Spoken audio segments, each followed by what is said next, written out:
Hello and welcome to this session of Godbound. My name is Lowell, pronouns he, him.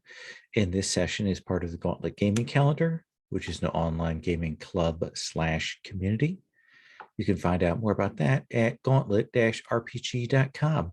We've got a big old web page there with a lot of menus up at the top. But why should you care? Well, because we've got a cool blog. There's a bunch of stuff on it. That's a bunch of resources. We've got a podcast network. We've got links to codes of conduct for play, things you can use for other games. It's worth checking out if you dig RPGs.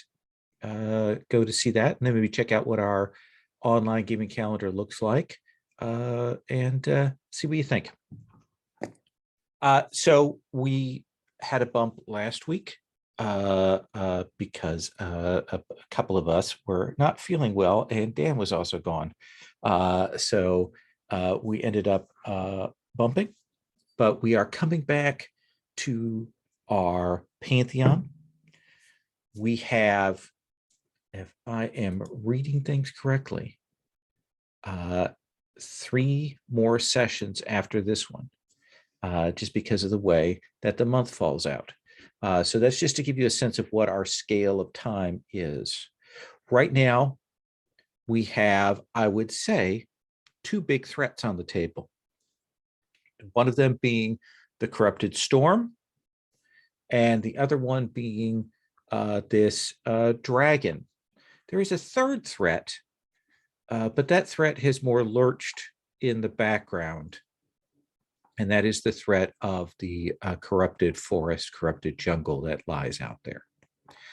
But last time the group interacted with NPCs, they investigated some things, they spoke with various people. There were bonds that were built up. NPCs were elevated to higher status. I believe we discovered that our dragon scion, Unsawning, is a delightful figure, but may have drawn the eyes of more than one person within the library, which was not to some people's liking, I believe. But the important sort of mechanical add-on, I believe, last time was the granting of the boon for your ship to be able to travel below the waves outside of detection. So I'd like to take up now, like maybe do kind of a once around. But before I do that, is the sense of where we want to go tonight dealing with the storm? Or would you like to leave that more open? What's the general feeling on that? Tyler, I'm going to start with you. I think I would push towards trying to resolve or to, address something, and the storm seems the best choice to me. Sherry, what do you think? I had the impression that we were pushing towards the towards the storm, and just trying to get things kind of set here so that we didn't leave it in a big mess. Perfect. Professor Vedra, would you say that you're on board on that program? Yes, though I missed, you said there were 2 big threats. One was the storm and the other was the dragon. Oh, right. The dragon of undeath. Yeah, let's focus on the storm. Okay. And Tassos, are you good with the storm? I suppose we can temporarily put our jailer duties on the back burner. Although, of course, they are dire and important, and we don't need to look away for too long, or else our prisoner might escape. Fair enough. So let me do a once around in terms of what you're doing, preparation, setting up, anything that is you're putting in order, and then we'll kind of move to heading out. Ransom, is there anything else you want to do getting ready wise for this operation? So my understanding is your ship with its crew, probably some people from the Assassin's Guild alongside, to serve as additional aid, as different additional resources. Those are the big things that you're bringing to bear.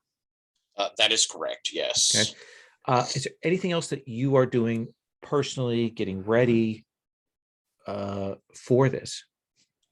In a kind of mechanical thing, I am going to shift the influence I've spent on the Sea Wing for its always favorable currents to Dominion. Okay. Just to give it a more permanent, for that. What does that look like? I mean, because that's moving from, okay, I'm kind of using my word at a distance, kind of temporary blessing to a really substantial thing. It is also, a shrine to me. So I think that as we're going into this danger, and we've just kind of done that cruise to go to see what it's like to go under the sea and all, I think, and I had, kind of elevated Butters to be one of my disciples. I think that we have kind of I hate to say it like a service, but, we have a sort of consecration of this going on, which for my people, my worshipers, has a lot to do with rum and singing of songs. And, I definitely will take a moment to do a full round of the pinafore there on the deck and swing my way around the masts. And, it's having that, and I think the birds all making harmony in with it. But there is, it is a joyful thing, and it is the sort of idea of lifting spirits to go into adventure. Because I think at the heart, that's a lot of what my worship is that you face these new things with, wide-eyed, but at the same time with excitement. And your ship is now fully crewed. Everyone here is effectively a worshiper in your cause. Like you were at kind of a light crew before, but now the people who've jumped over from their other ships to join you have mained that out, so you are fully set and ready, and people are absolutely buying into this. I think there's probably a good deal of people on shore who are also watching this ceremony and getting the sense of that. Good show. Threadless, what about you? What are you doing? Well, I've been given a number of days to get the town back in order, the ships back in order. So primarily I do that until I exhaust myself with miracles and effort and all of that stuff. And I get a pretty good chunk done. I mean, a lot of it ends up, you build until you have to set things to wait to, essentially accept their curves and the bending and those things so they don't snap. Mm-hmm. So it's just really waiting on material to do what I need it to do. I can speed a lot of that, but not all of it. And then I think, essentially probably by about a couple hours after afternoon, they're exhausted, and they probably go back to the library and probably spend time with Sonic. Okay. Sonic. Let me ask you this, because this is a thread that we kind of put out there. What is it that you are telling, because you're the one who invested in the kind of broad area spreading of your faith around the region?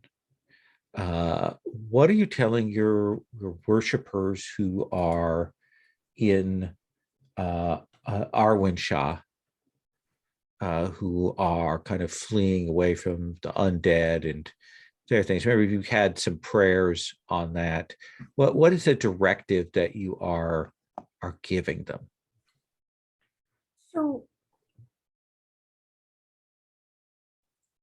So in some ways, well, I am a goddess of the bow. I will be, and there is some fighting that a lot of this falls into and under almost fertility in the sense of family being under attack and those sorts of things. I mean, there's that sort of thing of that, that their communities and their families are under attack, and, you know, essentially by an agent of a king, right? So it is, in some ways, it's almost under her vengeance, that this is the thing. And what do I tell them? Yeah, I mean, so let me ask you this. Are yeah. you telling them to move and gather elsewhere? Are you telling them to shelter in place? Are you telling them to fight back? Are you telling them to stand firm? What is sort of the message that you are giving to them?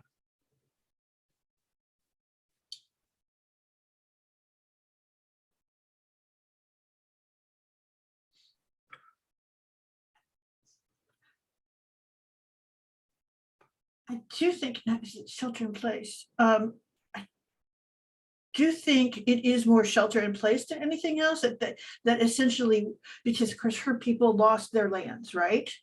So I believe that it is to hold firm, but that they don't, you know, not to engage, just to stay low, to hide as necessary. I mean, in that sense, keep yourself safe. You know, essentially when she can, it's like luck that she would send to them, so they have those moments, those sort of miraculous escapes from what will happen. I mean, she does as much of that as she can afford to. But yeah, her thing is that the dragon will be brought down, you know, and it is, however, she's just a baby. Okay. So it'll take a couple days, maybe. So. Fair enough. Professor, do you want to have the perspective on Evedro or Devi this time? I think we're doing Evedro. Okay. So what is Evedro doing to get ready for what is going to be a very dangerous journey?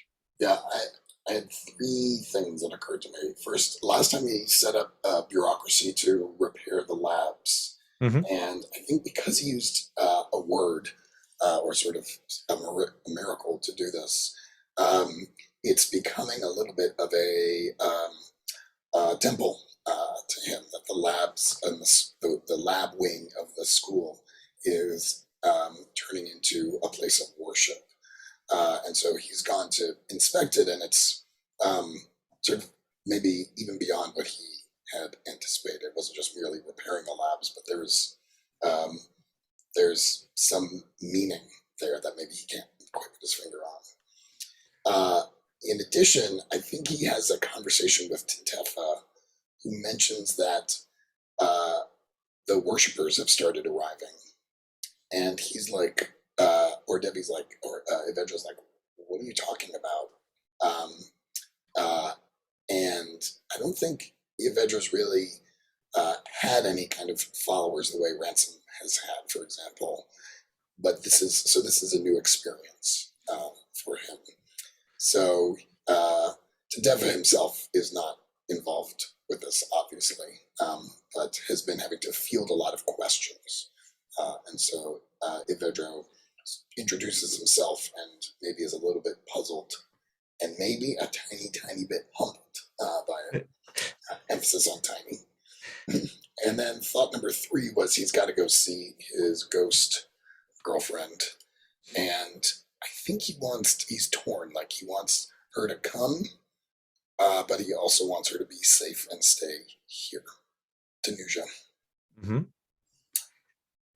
Yeah, so that's what he does in that. So Tanuja is overseeing the graveyard, and the rituals are being done there. She is clearly kind of figuring out about the afterlives that all of you have created, and now there are all these worshipers, Professor Evedro, and she is very taken with that, and she has gone amongst them to gather names and to see and to get their lists of petitions and so on. And she will, when you, or Yvedro, there are many who have come to see you, scholars, learned folk, artists who have heard your voice in their head and have known to travel here, and they've arrived. Well, it's not me, right? It's just it's the call of knowledge. It's the call of wanting to be enlightened. My brother might say it's just a burning, let's call it divine curiosity that they have. No, I mean, there are those who come to the library for knowledge, but these people come to learn at your feet.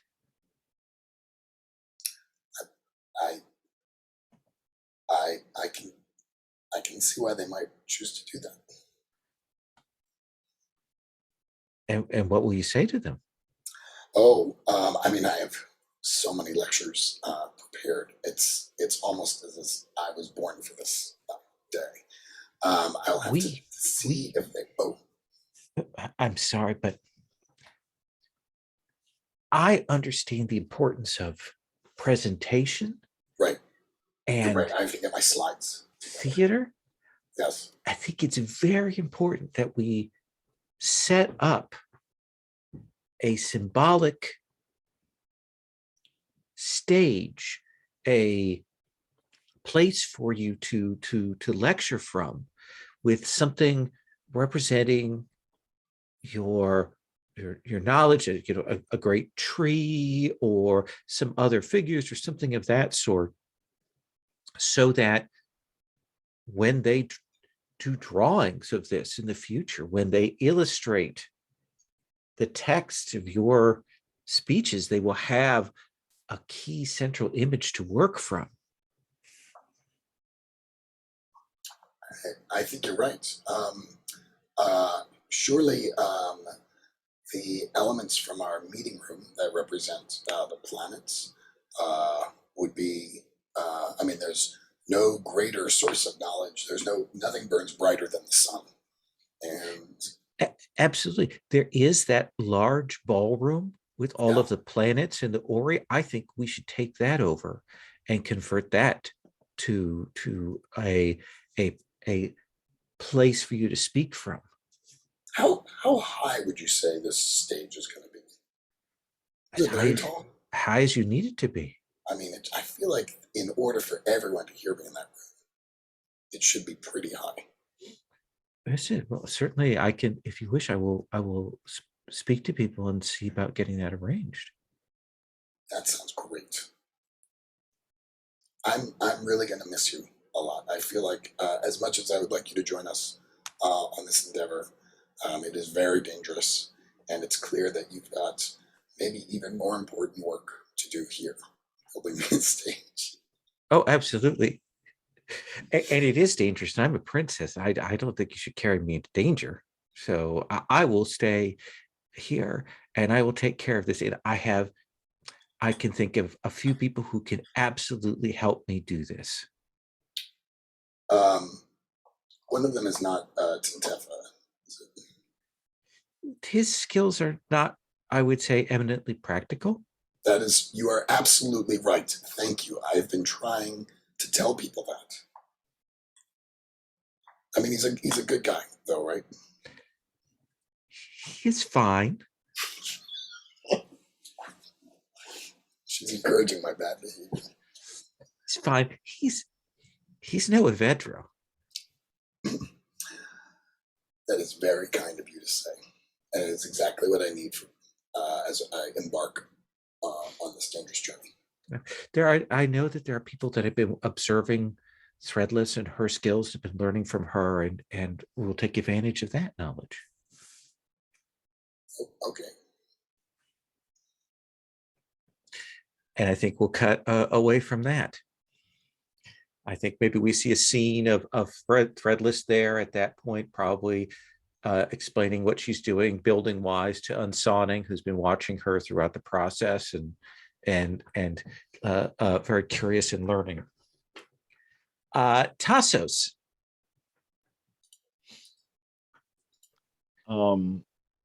I think Tassos is walking away from yet another failed meeting with the Alabaster Assassin cats, where he's once again tried to sell them on the high adventure points of going on a small wooden boat out into the middle of the ocean into the heart of a sentient evil storm where it will always be stormy, and also there are storm giants. It's not gone well thus far. They just keep saying wet, wet, So wet. so wet. So I want to go try and track down Nuan Lao. See if I can get someone to be reasonable. So you haven't seen Nuan Lao in a few days since you gave her your blessing and then withdrew it. She got all loud. But you can see that she has been working in the upper places of the library, helping clear out the storm damage and the waters and that kind of thing. You can tell that the destruction of the books, that kind of water damage and loss seems to bother her in a way that you haven't seen other things get under her skin. I had thought the cleanup around the library would be done already. The water got in many places. I mean, the maps of this facility are incomplete. We're still finding places where there was leakage, where the windows were not completely sealed. It was a typhoon. I mean, certainly Ransom was able to divert some of its power, as were you, but it still came. Did they lose anything besides books? I'm sure they did, but that's the books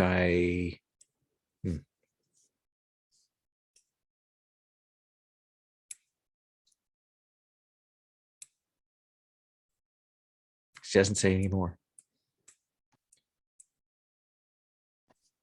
Well,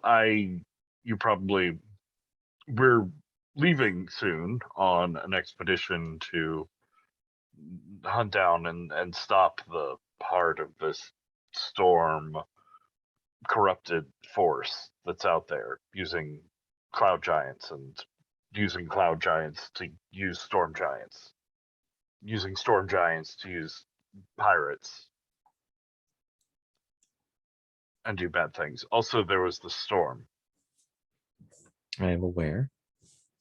Yes, we're leaving soon on that expedition. May I go with you? Oh, yes. I knew that you would want to go because of course you should want to go. It is mostly that I do not trust you to be a hero and do the heroic, which is necessary here. Oh. No, I've never claimed that. Did I mislead you at some point? Not at all. No, I think we were simply stating facts about who you are. Yes. Well, good. That will be good. And then you can see some of how the corruption works in the world and storms. That seems agreeable. I mentioned that there would be cloud giants, right? You have twice so far. Okay. That was the third time. Is there some reason why you dwell on the cloud giants? No, I've just many people have been dismissing the overwhelming draw of going and finding storm and cloud giants where they live and fighting with them. honestly, I expected a lot more pushback. I have entire arguments prepared as to why you should go with us. I just, well, And this isn't a path this is I the had. first time you will see her stop and smile. Did I throw you off? I had not anticipated this particular path for the conversation. No. It's good to be surprised. And she will turn, and you can see that she gathers up a bag that she clearly has had ready, and she heads out and clearly down towards the docks. I don't know why she would say that. She's been very angry every time I've given her a surprise. When did she turn around on this?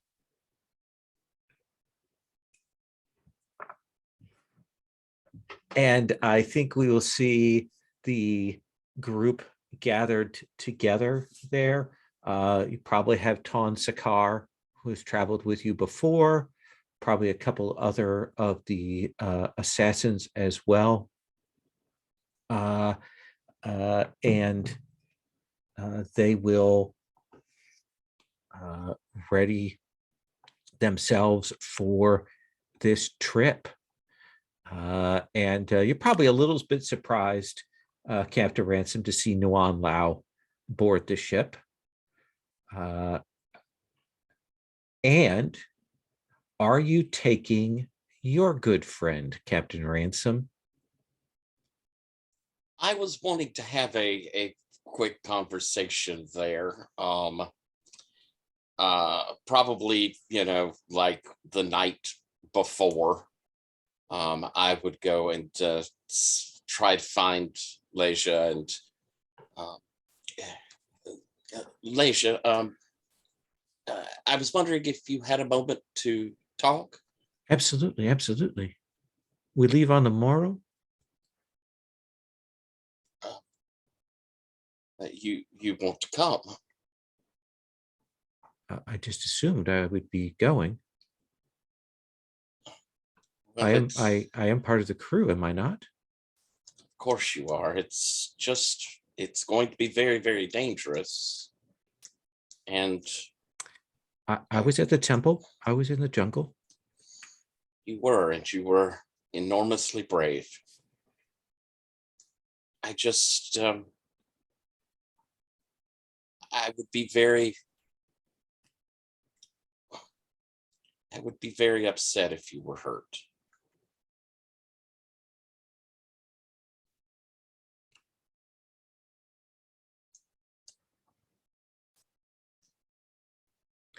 Would my being there distract you? I believe it would inspire me. I don't want to do anything that would cause you to come to harm.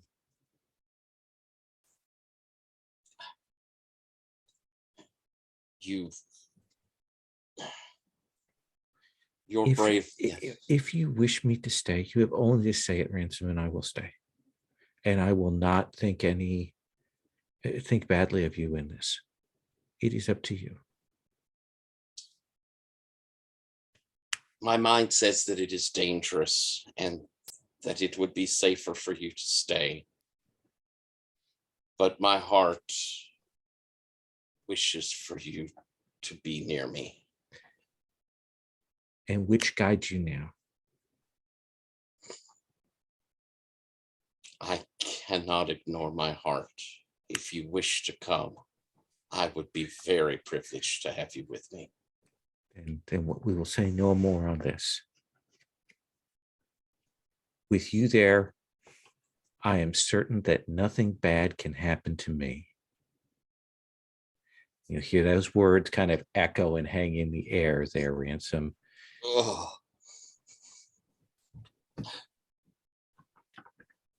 Yes, of course. And I think that you can kind of see that, I don't know, there's enough of Ransom who knows tempting fate, but he hides it. And shall we get dinner? Yes, let us. I think there's a moment where at that moment, Threadless, you kind of stop and look up because you felt like the skein of fate, a thread get twinged like a harp somewhere. But it is a thread, so she knows where it is. We cut forward to the next day. All of you gathered together and on the ship, and the ship is more crowded than it has been before. Before you've had room, had space, but now everything is taken up. There are crewmen here. There are the assassins. There's the cartographer Crick. There are others who are here, and so it feels a little more engaged. I think that Butters is doing his best to get people settled. When you travel, do you travel light, Professor Avedro, or do you bring lots with you? Yeah, I mean, there's so many useful books, and you just never know when you're going to have some leisure time, right? You need to just sit and wait, and you have something you need to read to pass the time, or someone has a really difficult question, and you need at least your encyclopedia to make sure that you can look up some of the basics. So I'm bringing the medium trunk. Okay. With my library. Mr. Butters is trying to tie it down so that where he can, so it doesn't fall and crush anyone during the journey. But he maybe seems a little unhappy about it. And I do not even notice. Absolutely. I am providing a lot of direction and insinuating that this library is worth more than the ship itself, without saying that in some words. And remind me, what is the parrot's name again? Captain Cookie. So I do think Captain Cookie, flies up to you, Ransom, and he's like, Professor Avedro has certainly brought more than his allotment of items. It's not surprising, but I'm sure we can find enough space for it, and worst comes to worst, stick it all in a crate and I'll tend to it. Yes. First thing overboard. Absolutely, Cookie. And you will sail the ship out, and when you get a ways away from the port there, a lot of it kind of raw and unfinished. Like good chunks of it have been rebuilt, but it's still that kind of new wood and new materials and things kind of mixed with the reclaimed things that Threadless have brought. But you will sail out into there. There's a kind of light rains that are coming down. You know that this is actually like probably your last really good opportunity, because you're only a few weeks away from the monsoon season starting, at which point the natural course of the storms will also be at the back of this figure. And you will perform the gesture, and then you will disappear beneath the waves. And it is a weird journey, because the birds speak to Ransom, and the birds speak to the navigator and the helmsman and such. But for you, you're riding in a bubble of water over the vessel, and things are kind of going past into this. Tassos, you look meditative about this. Has a certain dreamlike quality to it. It's very strange, but I appreciate the imagery. And it is a good week's journey, as we've said before. If you were going by a normal ship, we cut a couple of days off of that for this vessel. The currents, the tides, all of that work to your advantage. And then we come to a scene that at this point, only Professor Evedro has seen in actuality. You have gotten descriptions, I believe, Ransom, at a distance and some vision. Yeah, with the birds. Yeah. But what you will see is it is a kind of a great rocky shoreline. There may have been a city here. It lies in shattered pieces on the land there. But in the bay is filled with broken ships, sort of stripped down. They form all like what hasn't been salvaged has been thrown kind of like at the base of this great metal and wood tower that goes up in sections 100, 150 feet up. There are spikes off the top of it that crackle lightning up into the air and comes back down. You can see that there are these wild iron and wood ships of the storm giants that are still out there. And I think that you will see back behind probably something that you couldn't have really seen so much from where you were at, Professor Vedra, when you traveled, because you were right up in this guy's face. But you will see that it looks like there is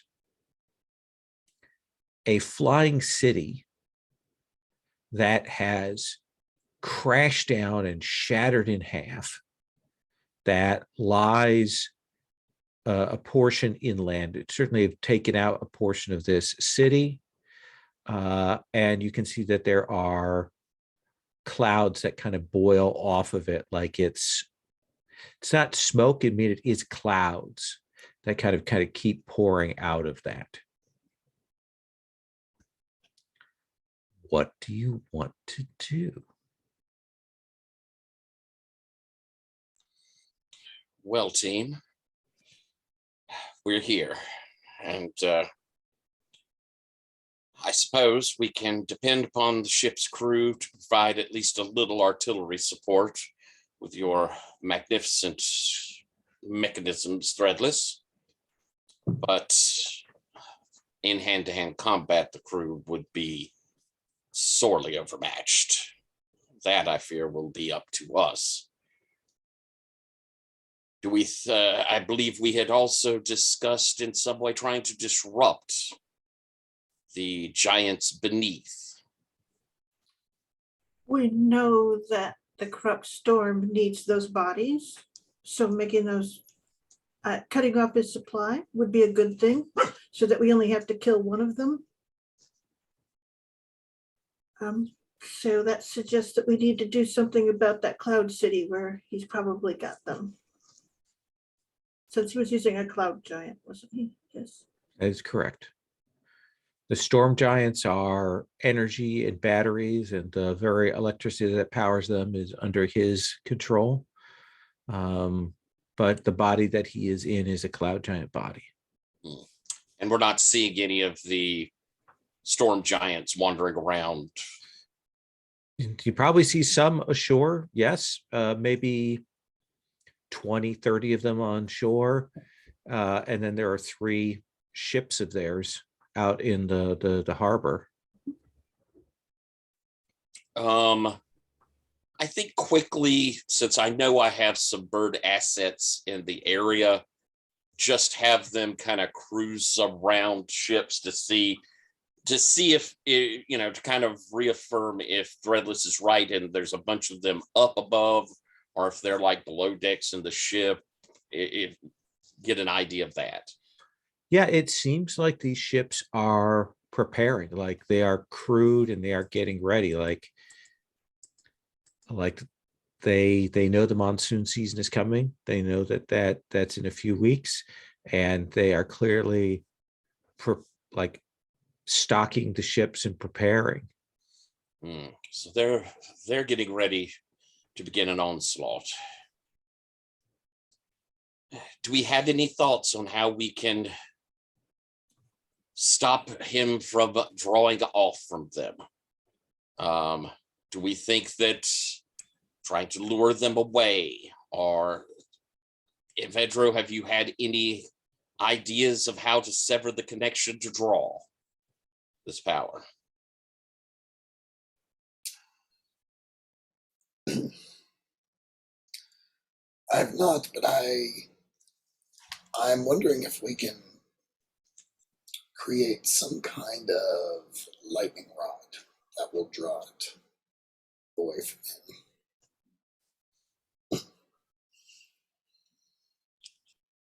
How feasible is your theory, and how much would we need to do to put it into effect?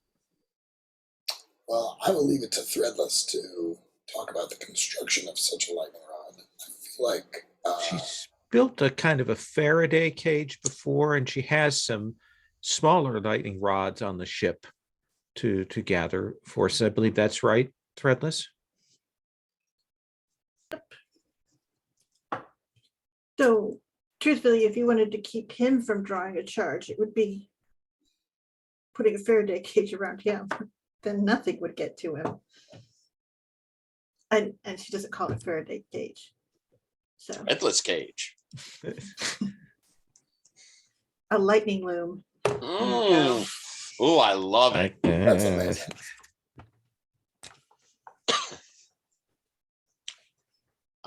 And Tassos, there was some hope perhaps to inspire fear amongst his followers so that they were distracted.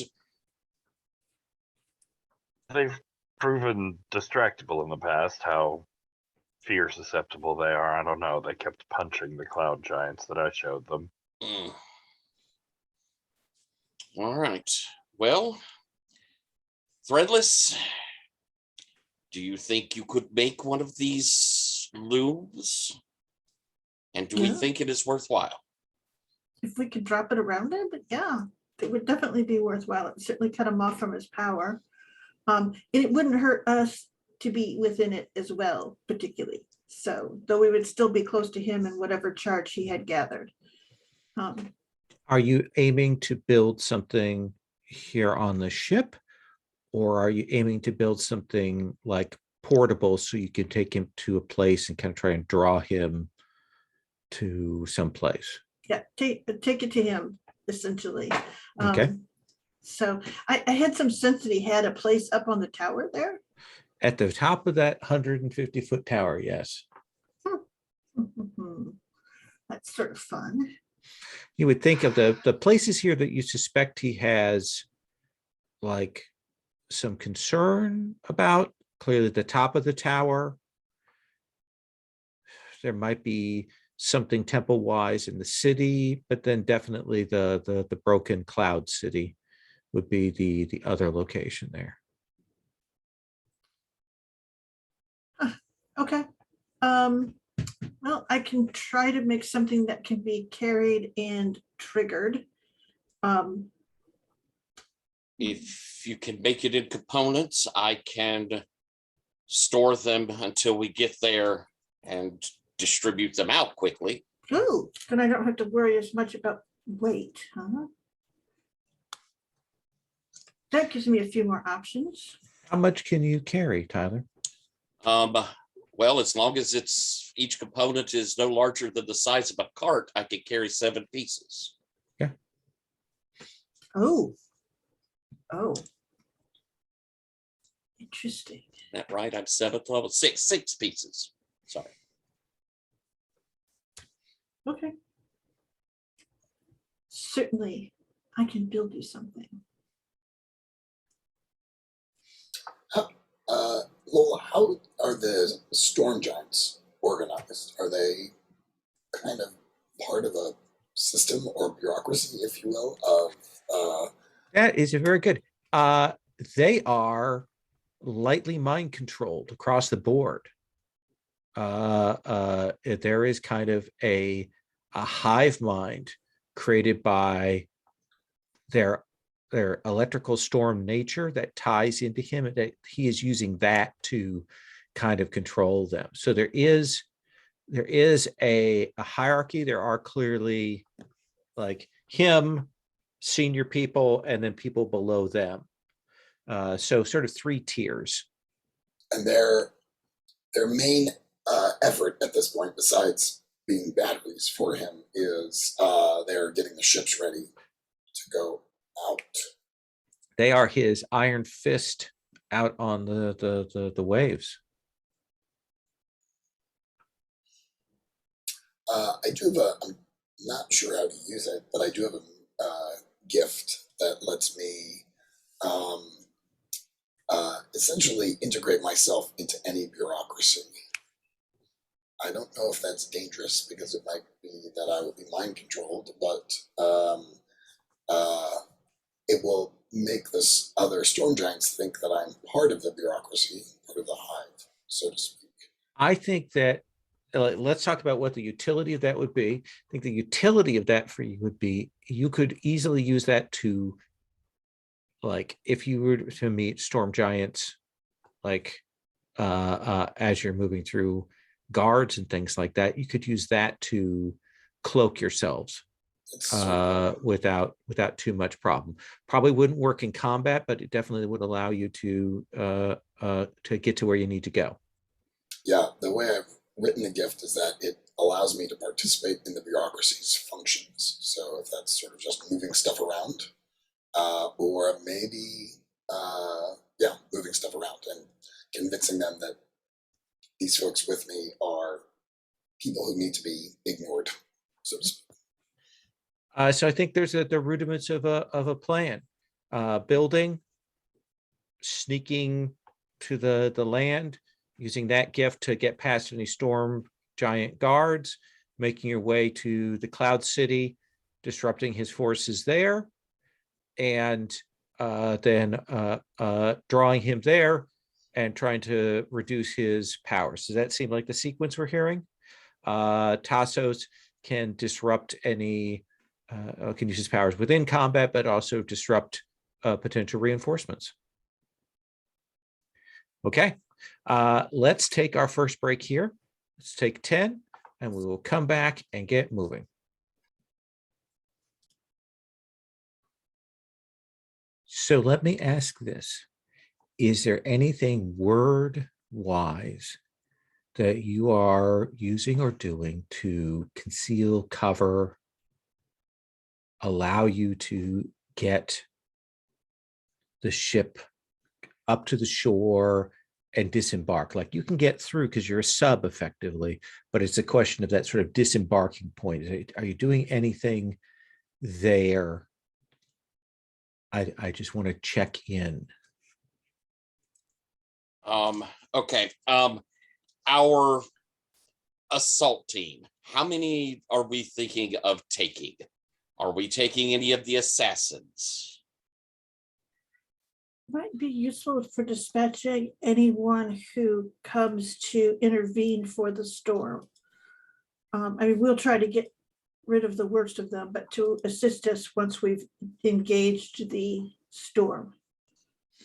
All right. We're thinking we're going to the top of the tower. Is that the idea? No. Where are we thinking we're going? I heard Cloud City. Cloud City. So we're going to have to fly up there. Nope. Again, it's a city is crashed. Oh, that's right. That's right. That's right. It's cracked open over there. Okay. I can try to wrap some sort of concealment around us. If we think that would help. Yeah, I mean, is it foggy here or is it clear along the thing? Since there's the Cloud City not far away, do we have fog or cloud that we could call up? let's. I should have stated that more positively. The Cloud City is just off there. There's cloud and fog everywhere. So much clouds I, all I do over think the there place. is. There's a little bit of rain that is coming down. So it's a little bit overcast. You've got some of that in the air. You've certainly got some ground fog as you get closer to the Cloud City. And what time of day is it? You tell me. Yeah, You get to we can choose. How about just dusk? That's the hardest time of day to see anything. Of course, then it means we're doing stuff at night. So we could do it pre-dawn as well. You choose. You're the military guy. I like Well, I going mean, in tonight. Yeah. No matter the time of day, I could call down a whole bunch of night over the area. That's not so subtle if it's already daytime. But if it was So already nighttime, I could do something like get rid of the light of the moon, or keep a bunch of people that were already asleep longer. you can go in at night. Then since we've established now it's raining, it's overcast. I mean, the moon is not an issue for you. What is that a commit power for the cloak of night? Is it commit power for the scene, or is it for while you're holding it? What is the cost on that? Oh, the big one is the darkness of noon, and it's a mile per level, Yeah, you could. and it's commit yeah. for the scene. Yeah. So you can commit it, and you will essentially have a swath of darkness where night becomes more vividly dark, where any lights and lanterns and things that they have to see dim. Like it goes from that sort of black paint to that sort of ultra black dark absorbing paint. And with that, Good with that, or people are, I know we have a sun god and opposing people who like to see things. So can you allow people selectively to see through it, or is it just, hey, it's night, too bad for you guys? it's not a like the unseeable blackness of black night. It's just nighttime night, so they could see through it. I suppose I could probably the base of night goes with Word of Night, can see perfectly in darkness, so I imagine a miracle could spread that. Okay, so a small group, there are probably you four plus another 3 or 4 assassins. The others are aboard the vessel, and the storm giants are not patrolling in any conventional sense. They are not standing guard. They are not doing that. They are moving around and doing things. But it seems like the idea of anyone actually coming here seems absurd. And that was just an easy, simple, no stress 3 effort.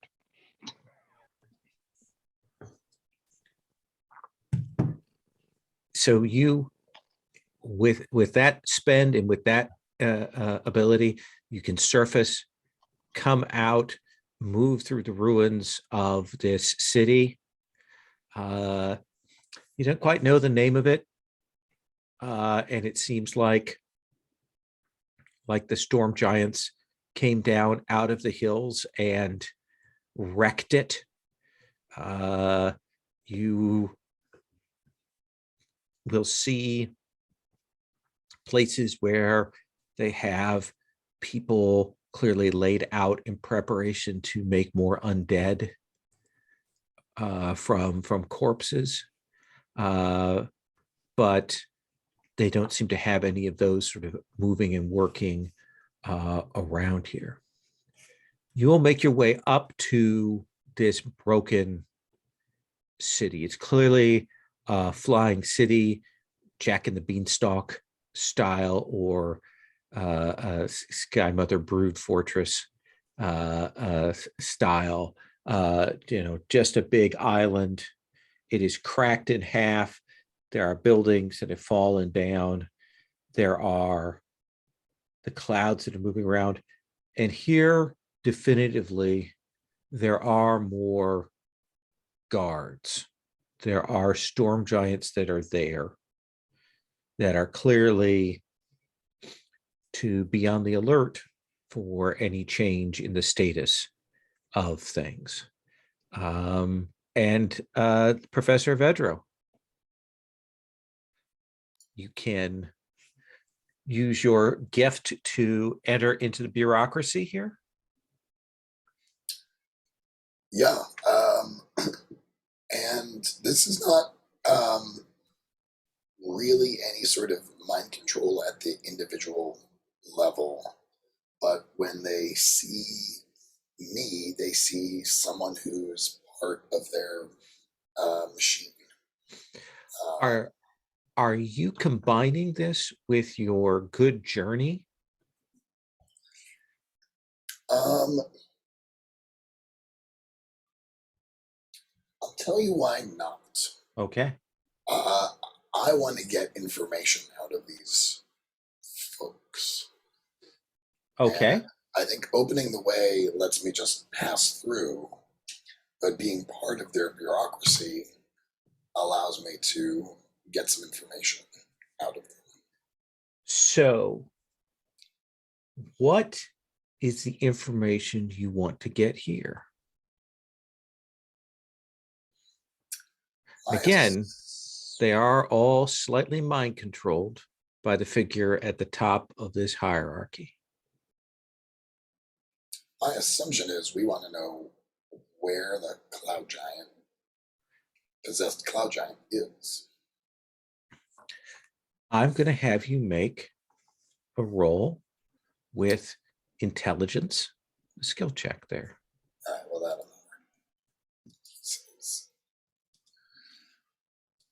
my intelligence. All right, so I need to make a 3 or better. There's almost no chance that you could fail. You say that now, and I think we're more Ordevi than a Vedro. Okay. If it is in fact night or dusk.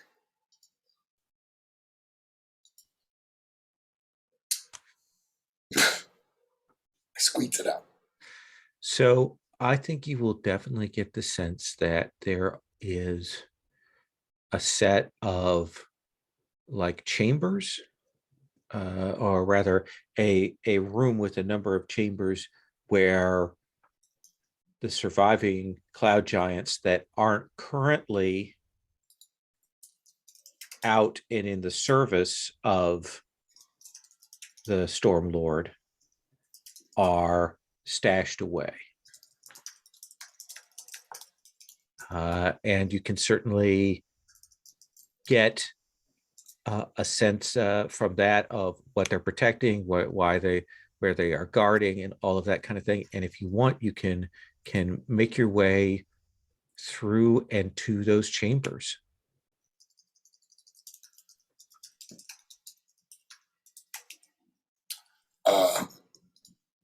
Sure. Or Debbie kind of nods at the guards, says simply, they're with me on cloud giant business, and proceeds as if he owns the place.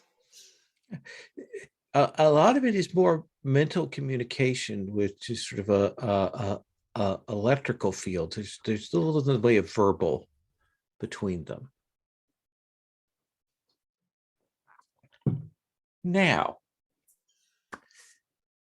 Ransom, let's get a sense of this place. This is a marble. Cloud giants. The cloud giants are typically presented as some of the tallest of the giants. There's always like a very sort of Greco-Roman or Persian or even Indian sort of clothing, the long draping fabrics for them. what do you see as you're making your way through this place with the huge doors? Everything built to a scale of 2.5 times your scale. Tell me something we see as we're passing through here. I think despite the fact that it has sort of fallen or been sort of broken in its way, that up at the ceilings, so far above us, we can still see the like glory of its construction. And there is one can only guess, magical effect of these clouds that move across in like bas relief on these domes. So it actually is though the stone is shifting like clouds moving across the ceiling. And Threadless, what is a feature of cloud giant architecture or construction that you will actually kind of perhaps cast an admiring glance at here?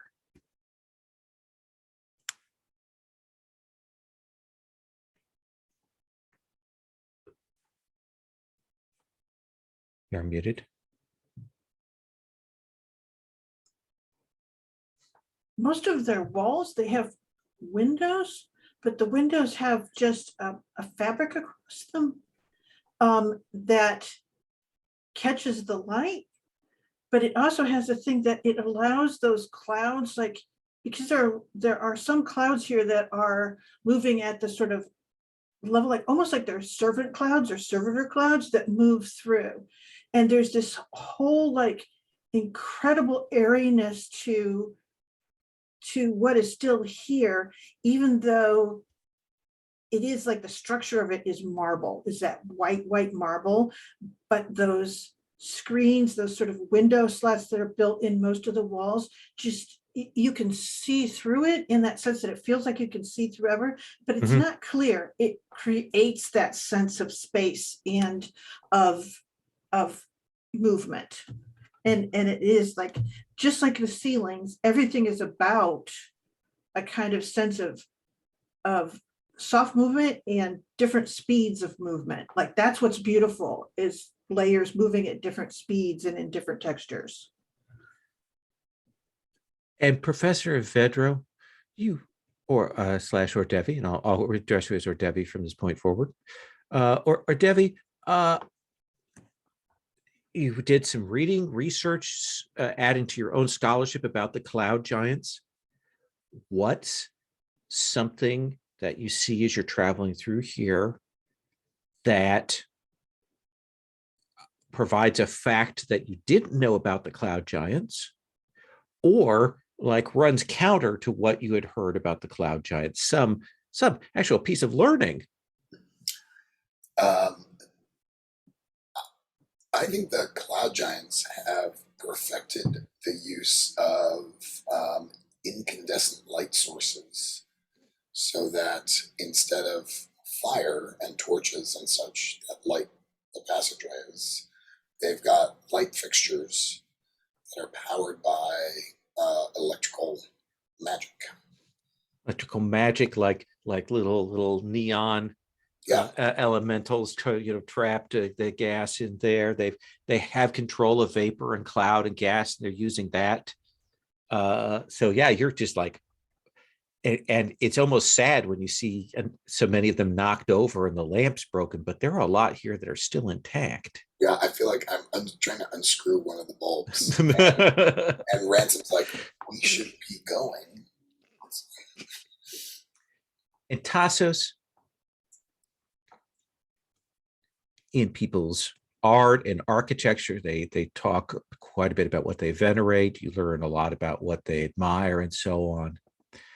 But what do you see here in the art or architecture or layout or design or something that tells you about what the cloud giants fear?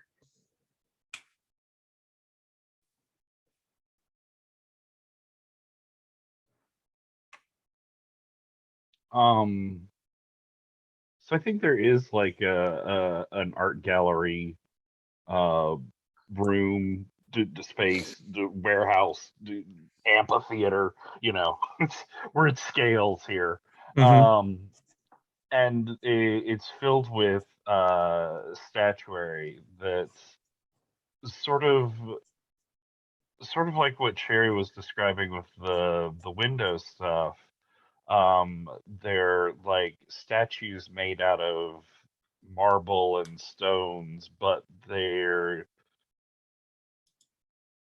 like been Swiss cheesed. They're like lattice works of marble, or like dried out coral. You know, there's all this like void missing, to the point where these stone statues are so hollowed out in light that they like float here in this room. And they make these sort of like semi-mobile scenes that go off of the airflows in here. But there is a like a part of it that's, I think, a cloud giant family sort of scene. And they seem like happy and out on a nice outing, except for like one of the children, which is sculpted so that it floats almost down, touching the floor, where the floor underneath them has been like carved into these jagged caltropes of mountains and these like sharp glinting spears of trees. And in the like abstract Swiss cheese face of this child that's down there almost floating to the ground is like this terror. It's everything in this room like abstains gravity, refuses to touch the floor, sort of thing. They fear the terra firma. They fear that. Okay. You follow this path into a room, and you will see that there are, around this kind of great round room, there's a lot of magitech kind of constructions. You've seen bits and pieces of this. Some of this looks like warding engines from the God Wars, that kind of tech, and other pieces. Some of it echoes the materials that you found in that sub basement. This is clearly stuff that the cloud giants have used, but not smooth, clearly kind of cobbled together. They've tried to cover it over and patch it over, but it is clearly something that they've cobbled together. And you will see that there are, around the outside of this, 24 enormous glass chambers. And there are lines that run out to the chambers. And about 13 of those chambers have cloud giants in them. But what you will see is they look old and emaciated and drained. They're still dressed in that clothing, and there are male and female of these in these chambers. And it looks like some vital essence has been removed from them. Threadless, this is sort of your bailiwick. Do you have a miracle to read what these devices do? I've forgotten. Or a gift? There is a low-level gift that allows you to look at tech and know what it is. I could use a miracle to do that. So that's what committed effort, and Yep. do that for a level. And that's like a level 1. So I Yeah. can do that. So what does that look like? When she does that, I think she approaches the equipment and you see her kind of trace the cobbles, her finger, and then all of a sudden it's almost like you see that where she's traced, there's a thread that's getting laid down. And then she sort of takes her hand away and the thread kind of keeps on going. And it sort of wraps itself around. And then when she puts her hand on it, you can see that it's like wrapped itself in a fabric, the whole thing. And it's almost like she's reading that. Then it kind of wafts away, the fabric. What you will realize is that that process of kind of controlling and drawing energy from the storm giants, the Storm Lord didn't create that.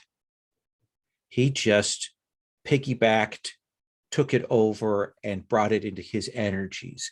That this is a device here that the cloud giants must use to draw the life and energy from the storm giants, to keep them beneath them, to keep them in control, and to amplify their energy and essence in life. And that's what these chambers are chambers of control and rejuvenation. So if we could take this and take it offline, that would definitely make things a little bit more difficult for our storm friend, yes? It would certainly alert him, and he would have to adjust. It would certainly create some issues. The question will be what you want to do with these 13 cloud giants. And I guess it's not like they would be immediately rejuvenated if we took it out of the control of the storm giant, right? Probably not. Yes. So I guess she turns to Ransom and she goes, well, their control over the storm giants was pretty horrible. It's not like they're in, and she sort of stops and says, should we leave them locked in the chambers and unpowered? That would be their death eventually. If we release them, do we think they would fight with us? They are 20-foot tall, enfeebled figures.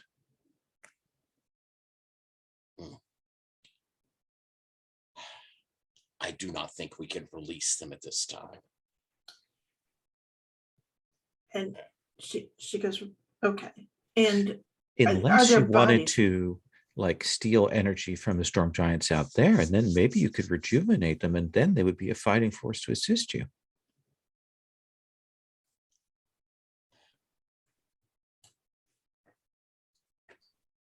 I don't know She that. puts that forward like, to you. No, she puts that to you. She goes, it would be flipping the switch. could you do that? Of course I could do it. The question is do you wish it done?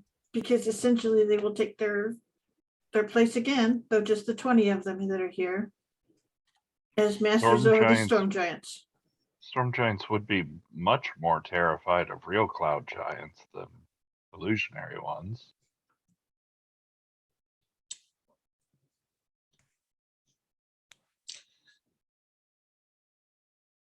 I think that the greater danger is what this corruption represents.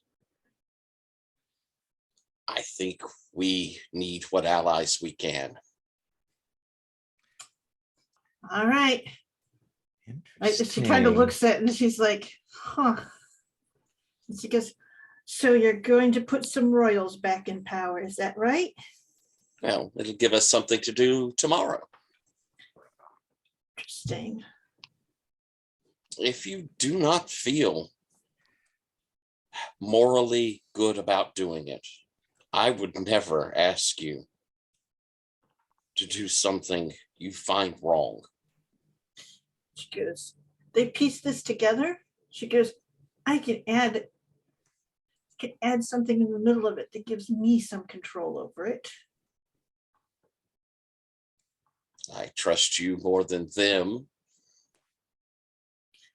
All right. So that's my plan, is that I will alter this so that we can turn this on, but that I can, should we say, control the flow at any point. Does it take a miracle or, I think so. okay, The question will be this. I mean, they will be either rejuvenated or not rejuvenated. I assume rejuvenated. Mhm. Okay, Ransom said he wants them to help us in this fight. absolutely. I think Tassos, there's a bare whisper in the back of your head there. Maybe in the voice of one of the kids, but just for a moment. Wouldn't talk to necromancers, but we're willing to do this.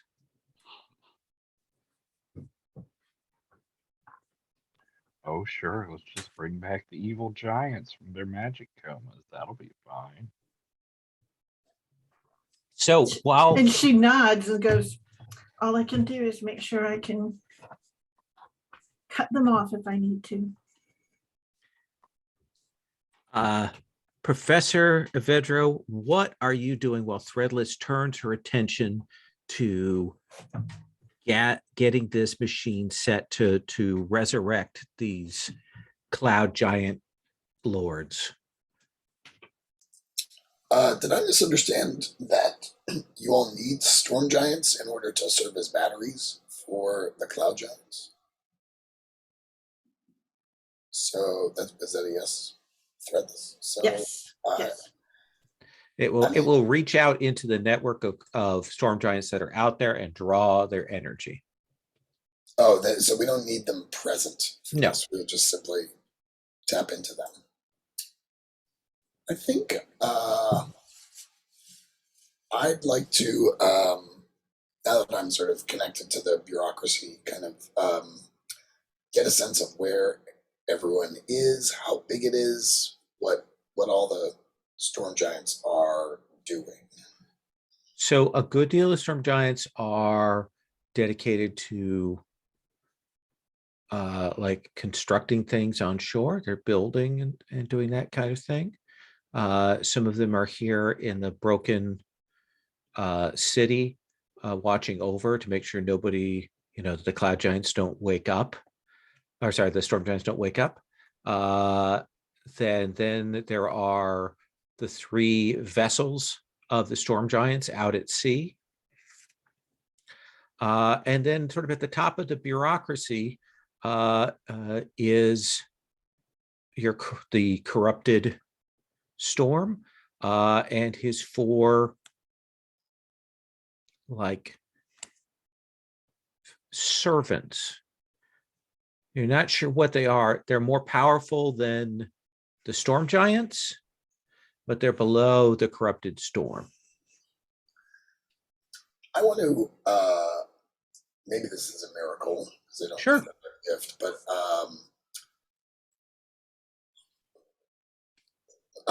in my head is connect Ransom up with the ships going out to sea to sort of install him as their captain.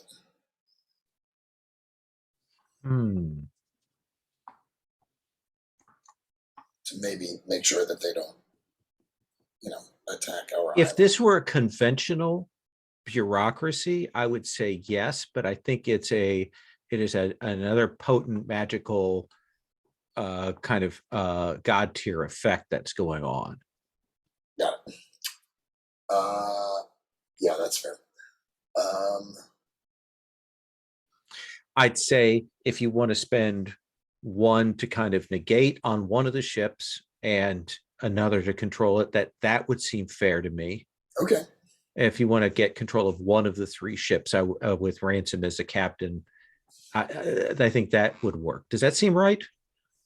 That seems okay to me. Okay. What does that look like? Like if we're going to illustrate this on screen in some way in the on panel, like what do we see you do? This is 100% kind of a Minority Report sort of user interface, and it's like the bureaucracy sort of becomes envisioned in front of me, and I can sort of physically manipulate sort of elements of the bureaucracy in this kind of holographic display. I'm picturing a big virtual version of Diemocker the board game being moved around. Yeah, something like that. So yeah, you will get one of these ships where Ransom, you can feel your presence, like your captaincy, that if you went to them, you could tell them what to do. What are you doing, Tassos, while Threadless is getting this machinery of the ages reset? So these cloud giants are out. Are they sleeping? Are they dreaming? Oh, yes. Oh, absolutely. Oh, I am looking into cloud giant dreams. Okay. I am starting with the one that looks the most important or biggest and or best dressed. And what you will see is dreams of vengeance, revenge, and bloody dominion. That is what they dream of. That when they are released, they will crush the storm giants beneath their feet.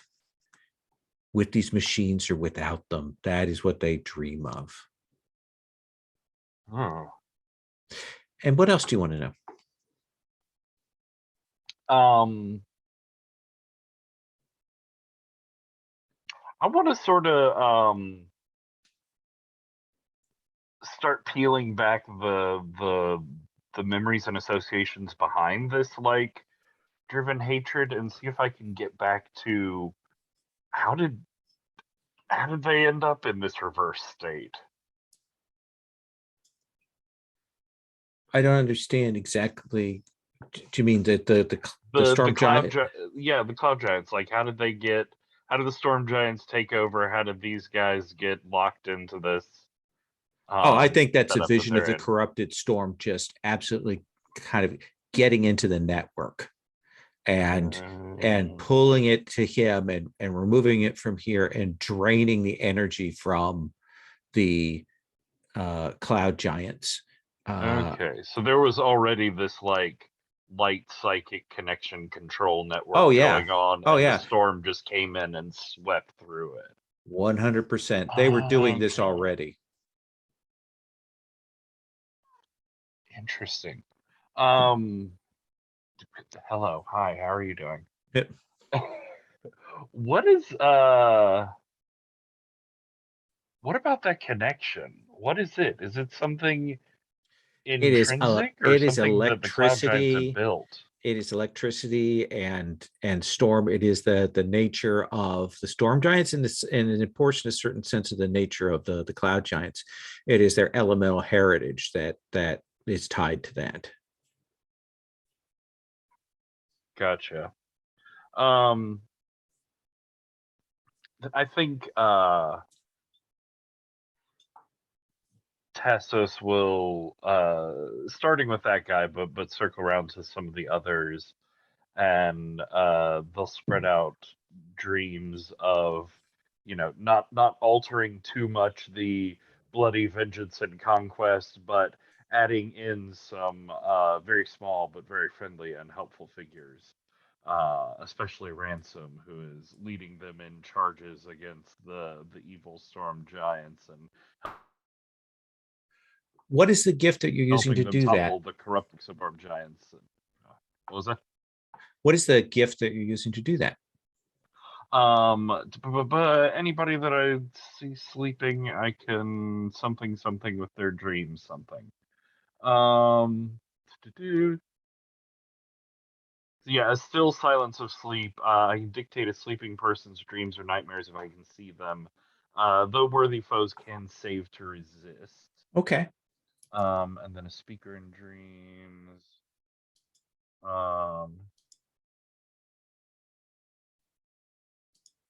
Yeah, even the higher level worthy foes can spirit save to resist if they want. So you can tell you only can manipulate about half of their dreams. Fair. Ransom, let us come to you. What are you doing while Threadless is doing this? Or did you step away, Tyler? think he stepped away. I think he's running back now. Okay.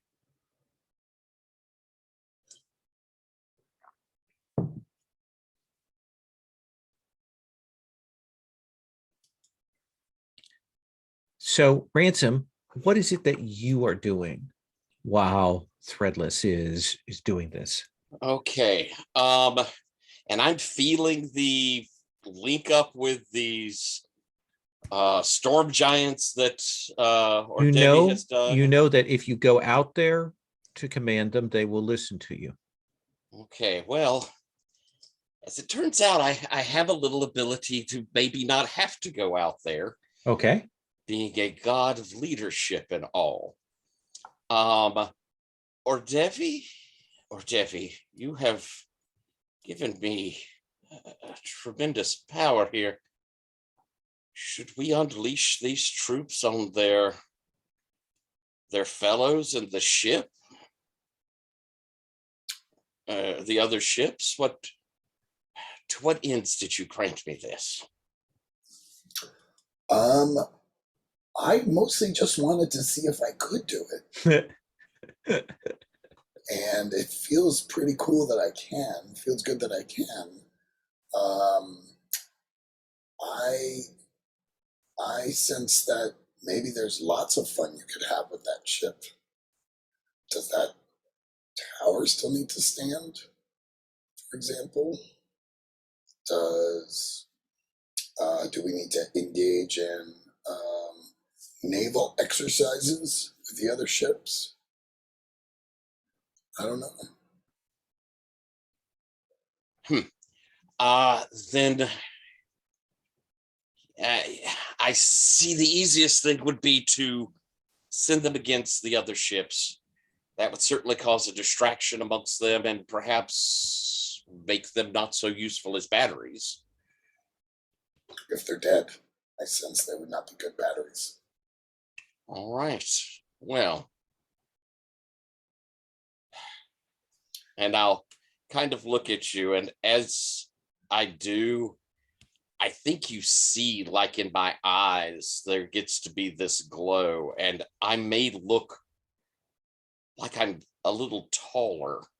There's this element of strength and inspiration that begins to come over me as I'm committing for a miracle. Okay. And I am going to use the gift from leadership of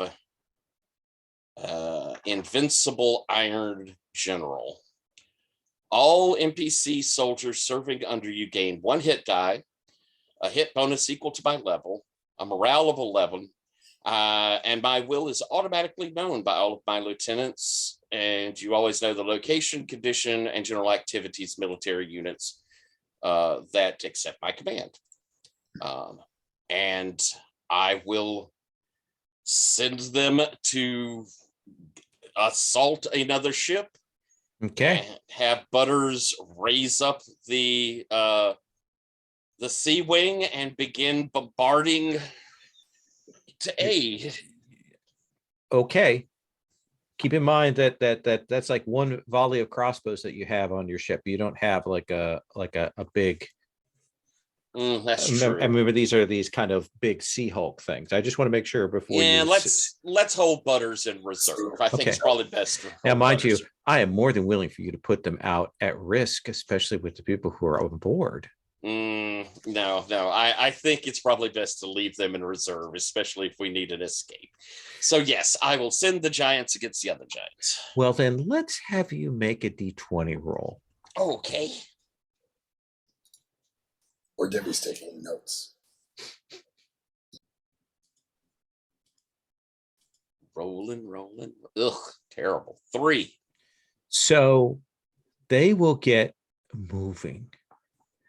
And I mean, they are empowered by your words, but they are also still like they're coming out of the sluggishness of this control. And so they've got a couple of levels of that, but they will crash into another one of these ships, and we can see the battle out there begin. Threadless, you are waking up these cloud giants.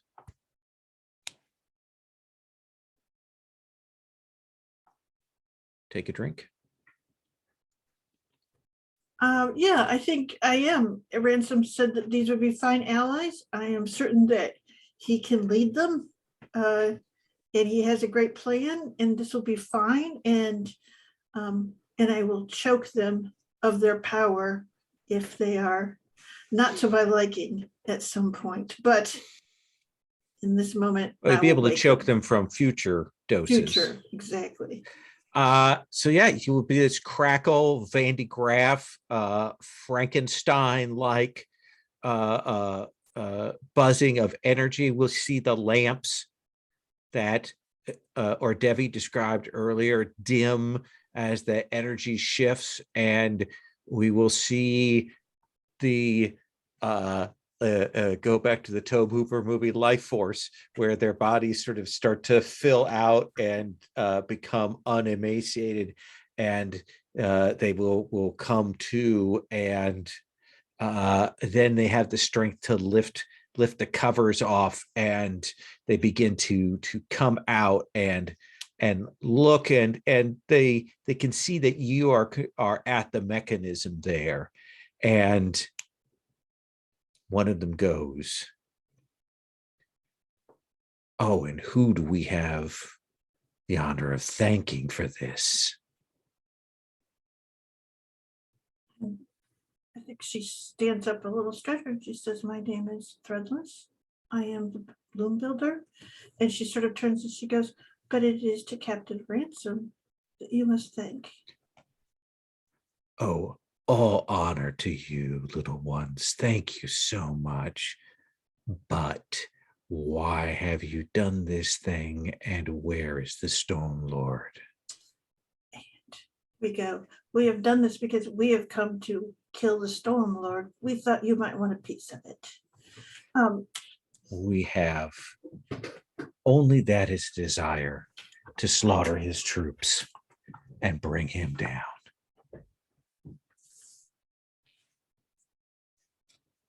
We'll go Storm Giant first. I mean, not that's Storm first, yes. And I think this is the point at which the thing shifts, because you have mucked with the thing. The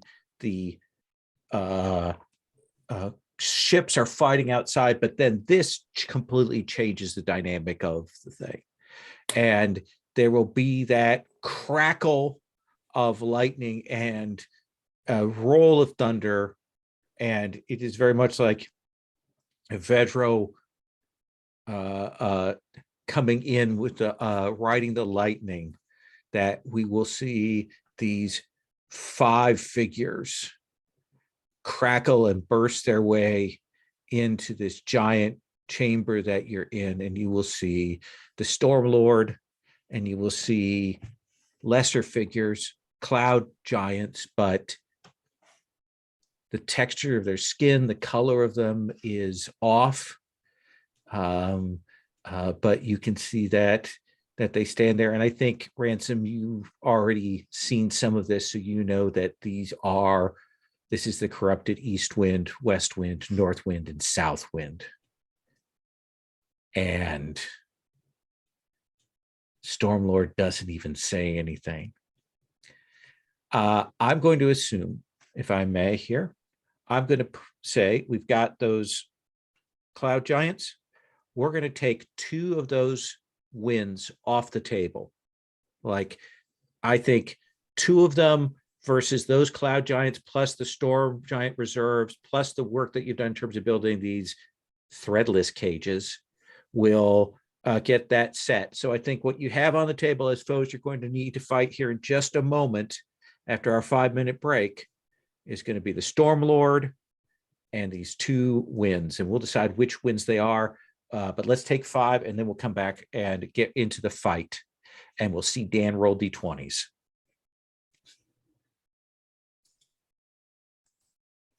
So, Captain Ransom, top of this round. Great, huge figure. These 4 winds are clearly cloud giants that have been made into avatars of these winds. 2 of them there. What are the 2 winds that are standing there that are not engaged with the clouds that are going to engage you? I think it is the south and the west. South and the west. The wet western wind and the hot southern wind. Okay. What are you doing, Captain Ransom? All right. Well, me being me, I'm looking at the biggest of the bunch. Okay. And I look at him and I say, you have enslaved my people and befouled my seas. I am Captain Ransom, Raptor of the Waves, and I am your doom. I shall pick your flesh from the bones. And I charge forward with a smite. Okay. And I get to use my fact of headlong into battle. You can't use facts on attack rolls. Oh, okay. All right. I still will charge forward. All right. So you're going to roll, add your base attack bonus. Okay. His armor class is 0. So you need to roll, add your base attack bonus, and get a 21 or better. All righty. Plus another +1. Plus another +1. And I get to use my dex because I am going to pull up commit for my talents of beak. I think that applies to your damage, not to hit roll, though. What's that? I don't think your dex bonus applies to your hit roll. I think it applies to your damage, right? Or am I wrong on that? I think it lets me shift what I attack with, but I still have to use my strength for my damage. So I'll have the less bonus for the actual damage, but I think when you have anything that does the, oh, maybe I'm off on that. Let's see. Oh, I'm sorry. Oh, you're right. It is a D20 Yeah. plus attack bonus plus relevant attribute modifier. Okay. All right. So I'm rolling at a +10. Come on, roll well. It's a 4. So what does that look like when a smite doesn't connect? What do we see happen? Like, because it is thunderous. What do we see happen? I have a D20 saved up. This was a big production number. I will give Captain Ransom his smite. What is the number that you had rolled? 20. Okay. Oh, So then you will Oops. spend that and you will hit Captain Ransom. thank you. So let's go ahead and resolve that smite. Okay. So I still have to roll. I think I have to do the D8s though, because it's a spite, right? There might Yep. be 10s. All right. So I'm doing 6 individual D8s, I believe. That is correct. And then I'm adding 2.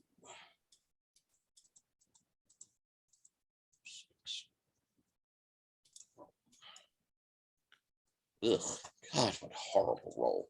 So 4, 4, 3, 9, 3, 7. So 4, 4. So 1, 1, 1, 2. So that's 5, 6, 7, 8.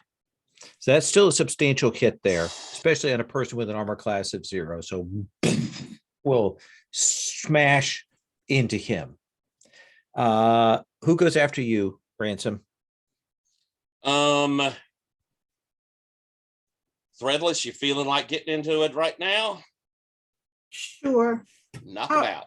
I will follow up your thing. First, I will essentially do Seeking Flight, which means that for me, they have an AC of 9.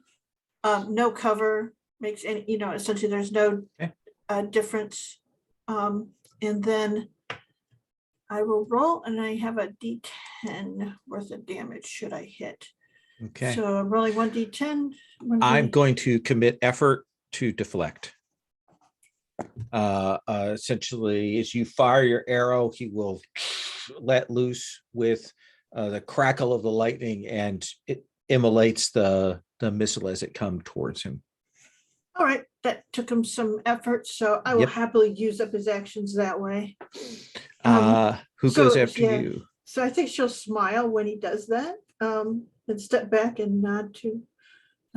Yeah, he has less effort than he might otherwise because of what you have done. That's the other reduction I have done. Who goes after you? Is it Tassos or Devi?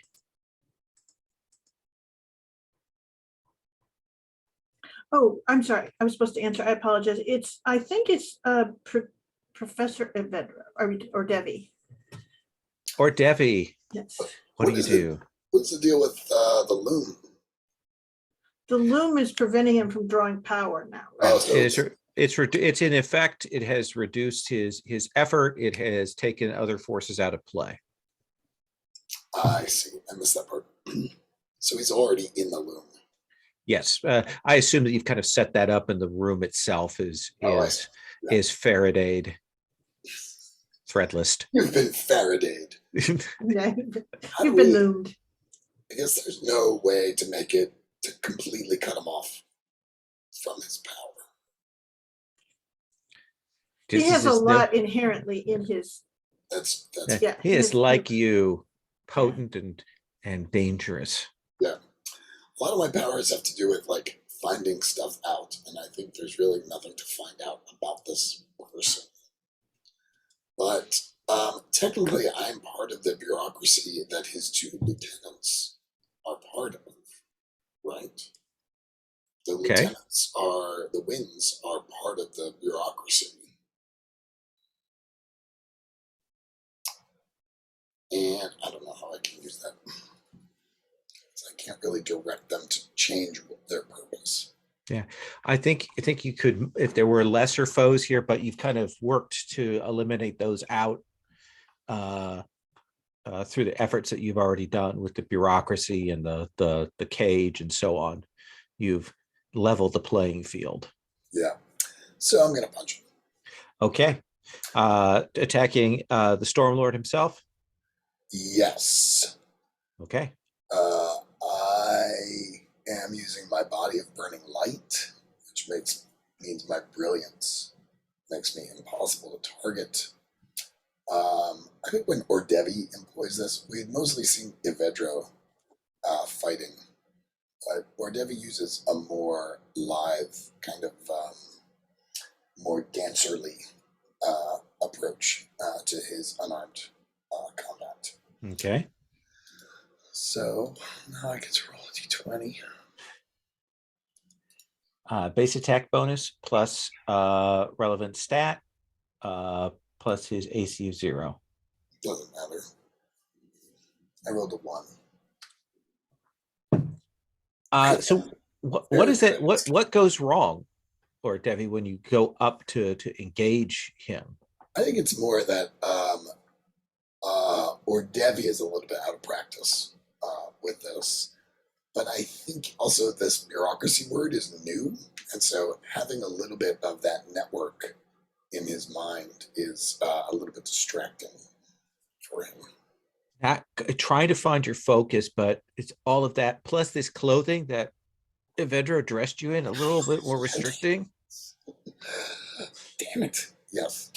Tassos. So Tassos looks around at this battlefield arrayed between giants and then some larger giants in this giant house built for giants, and well, I feel like not enough people are paying attention to me is what I'm saying. Right.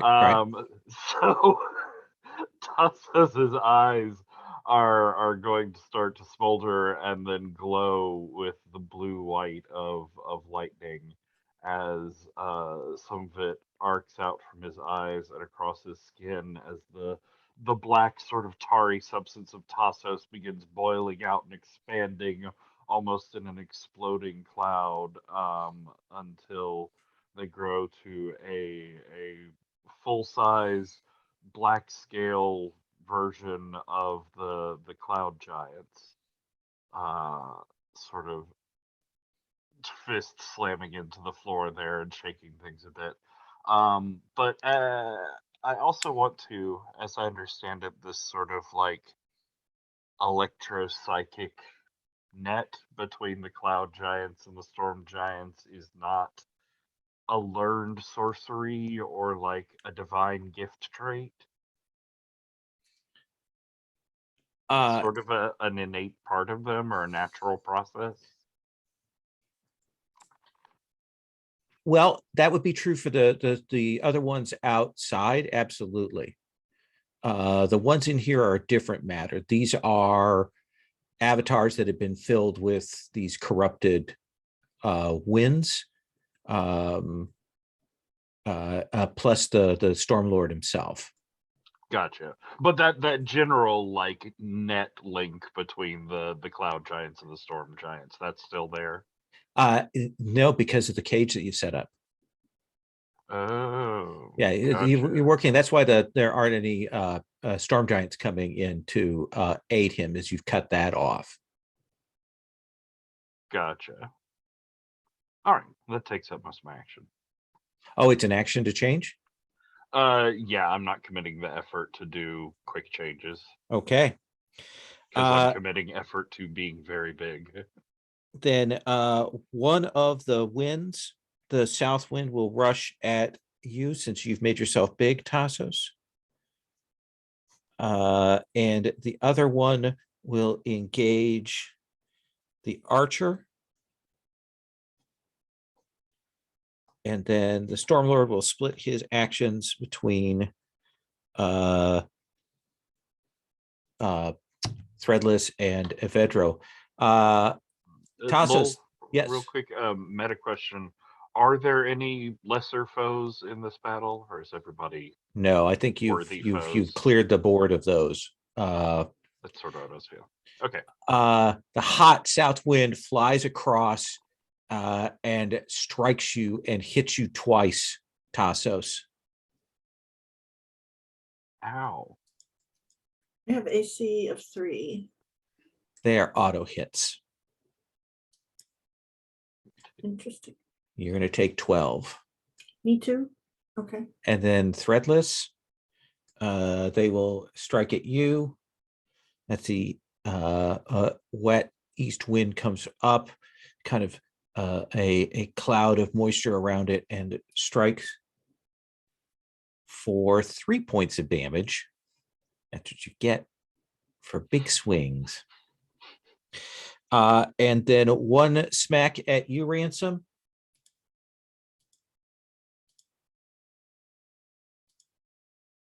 For 9. And one smack at you, Evedro, for 8. And just he smashes through the air, kind of electrifies plasma as he lets loose into both of you with that burning lightning and hits you. And you can feel like he's present. Like you were a little worried about him like shifting to other bodies. The only bodies he has in here to shift to are these 4 winds. He is cut off and he is fully present in this fight. We actually think that if you can defeat him here, he's not going to be able to escape because you've got him locked in right now. Fight continues. We see the cloud giants and these other 2 winds fighting. They're going back and forth there. I think we cut outside to the ship fight as well. Boards kind of crashing together. The sound of hulls smashing, leaping there. Ransom. Escalation die is now a +2. Okay. I think I'm clawing into him. Okay. So, +2 on that. How about a decent Roll. Come on. All right. That'll hit. I'll hit. Absolutely. And your damage? Let's see, a D10. Let me void out some dice real quick. Oop. Sure. Ugh. 5. So that will do that. So you make some contact on him, but he's not staggered yet. But what, and this is the claw. Yeah. Okay. Let's do Avedra, who's also up by him. Let's resolve that. Avedra, you're up also as Ransom leaps up and is next to you. Or Devi. What are you doing? I'm gonna hold off on my smite action and just bunch him Okay. again using a body of brain. Okay. So you got a stack of 6 plus that plus that.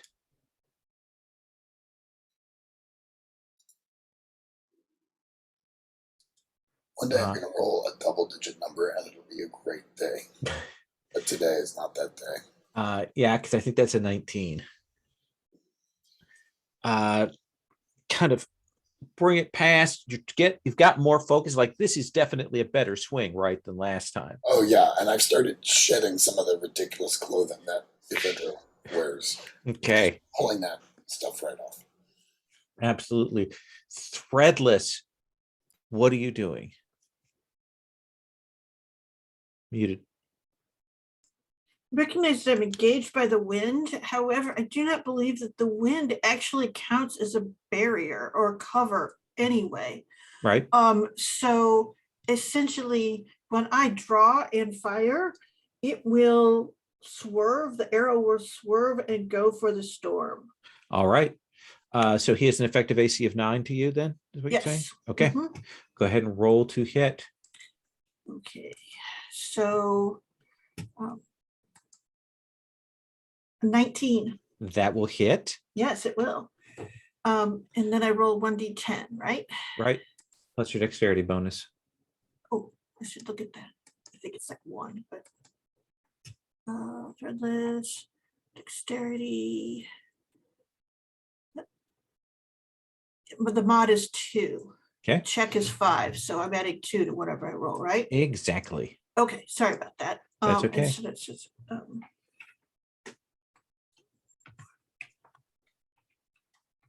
roll the 1d10 and then add 3, so that makes it, add 2, and that makes it a 5. That was a very bad roll. So lances past him, strikes into him, the guy. Tassos.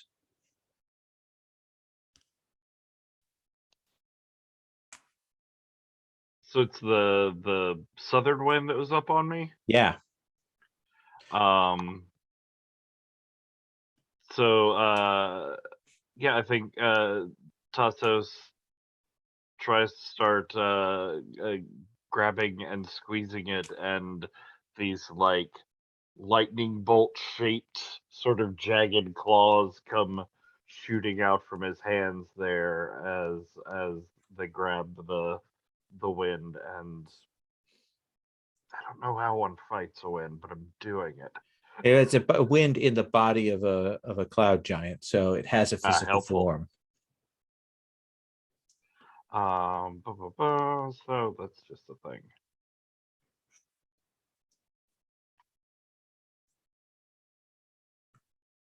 Scroll down. Yeah, hit the button. Oh, that will hit. Oh yes, plus a bunch of things. Roll your damage. No, take me back to that tab. Oh, I clicked on another tab. Why would I do that? Tap to tap tap tap. You. 7. So 7. So he will take 2 points. These things are definitely more fragile than the Stormlord. So you will crash into his claws. It will. Let's see. Let's see.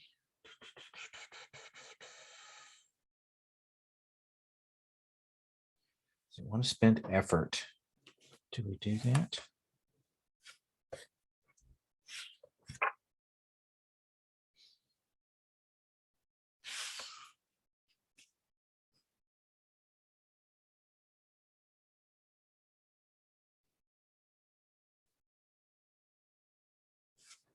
I think he is going to spend an effort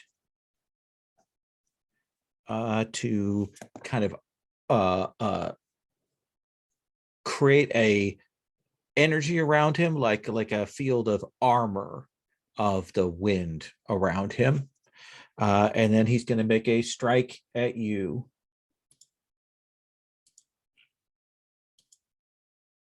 For 7 points. Which you, Ransom? Tassos. Tassos. Ooh. Ow. And then Threadless, you will see this guy is the wind here is going to create a foggy cloud attempting to obscure your vision beyond here. It doesn't matter. That's awesome. And that will be 6 points that he will do to you with his strike.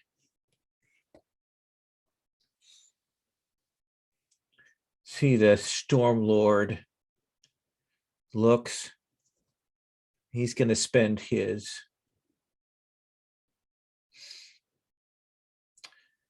Can I have you make a spirit save, Ransom? Yes, I suppose you can. Let's roll. Come on.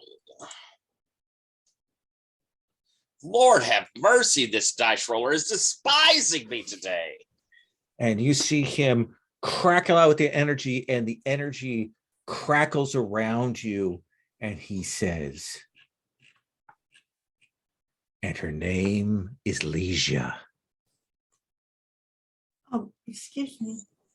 Would you like to re-roll that, Captain Ransom? Oh, thank you. How do you do that? I will. I have that power of luck, and there will be a thing of he does that where he does the whip of the lightning around him, Okay, and then yeah. it gets caught in my thread, and essentially I unravel it. I give you another try. Okay, spend that effort. Okay. Thank It's you. painful. Yeah. I hope the die roller appreciates it as much as I do. Yes, you will resist we that. go. You see him work. He's clearly determined to draw your secrets from you to use against you. When that doesn't land, he will swing out with his other hand. He'll come back to try again. But his actual strike on you is a pitiful 1 point. Oh, Straight D10 hit. Bounces, and it's your action. Escalation die is a +3. all right. So I'm down to there. I think I'm going to leap up into the air. I might as well get one of these. So I only get it to use it once in a combat scene. So I leap up into the air, flying up above, and with both of my claws come plummeting down to slash straight into his face and his eyes. Perfect. That's an auto hit, right? That's an auto hit, and I roll twice to take the best damage. Okay. Let's see here. Come on, roll well. Oh, that's an 8, so 9. 9. So that will do that. So yeah, you will cut into his face, kind of tears away. Like that's a more significant hit than he's felt. And now you have his undivided attention. Oh dear. Or Devi.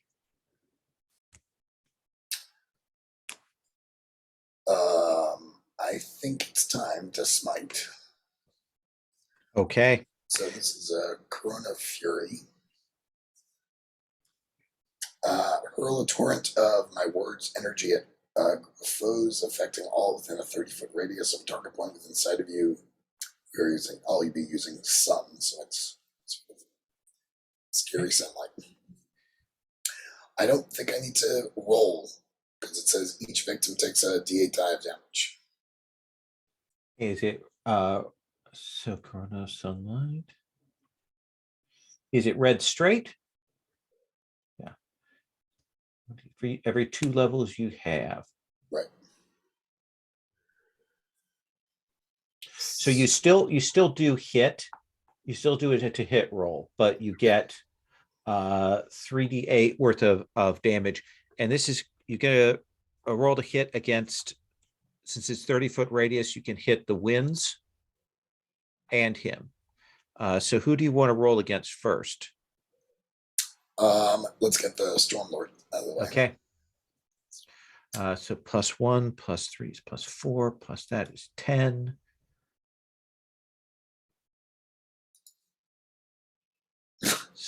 I rolled a 10. 10. Let's see here. At least there are 2 digits in that number that I rolled. 7 + 3 is 10. Unless Sherry wants to give you a reroll, Commander. That's a lot of damage, isn't it? It's 3d8s. He's rolling 3d8s Straight? each with a +1, not red straight. No. Yeah, don't worry about it. No. You sure? Yeah. Okay. Oh, sorry. That's okay. Let us have you roll against the winds.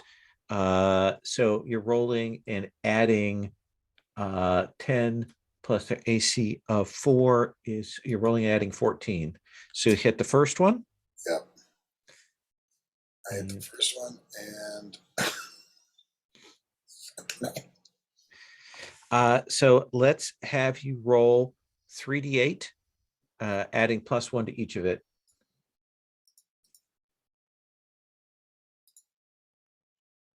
uh 773. 773. So that is going to be 5 points of damage.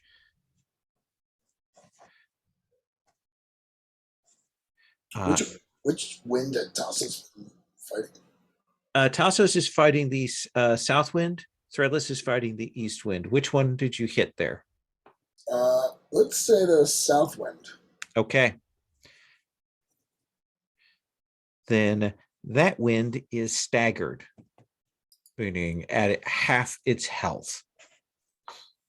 And let's shift from there to Tassos as this corona of light flashes through the room, lighting up these winds, lighting up the Stormlord. They put their hands over their eyes against it, and it is, you dislike this intensely. It's very showy, and do we really need those sorts of lumens just flying around free?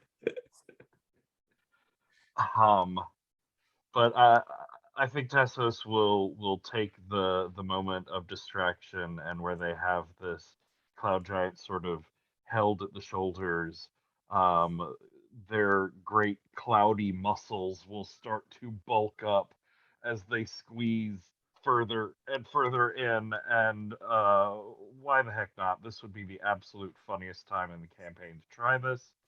Okay. So can you make a hardiness save for this wind? Absolutely. He has an 8+ save. I will roll a d20. He will make that save. Sherry, can I beg for a reroll there?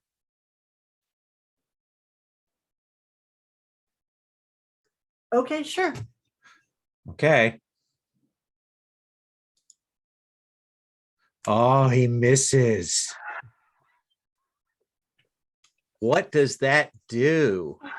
I am using Forging of Sinew and Bone as, with the crack of thunder and rumbles of lightning, Tassos's cloud giant hands get closer and closer and closer together until they're sort of in a ball around the shrunken in form of this cloud giant wind, and they open their gray cloud giant hands, and there is the form of a tax assessor that they saw in the port town recently.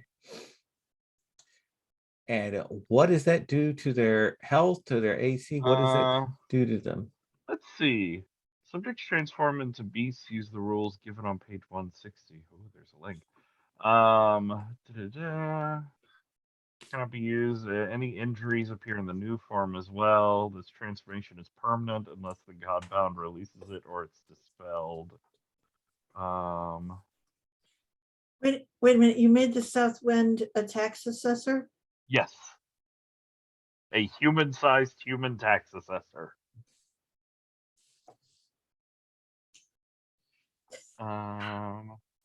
Transform suppose he creatures was evil retain to their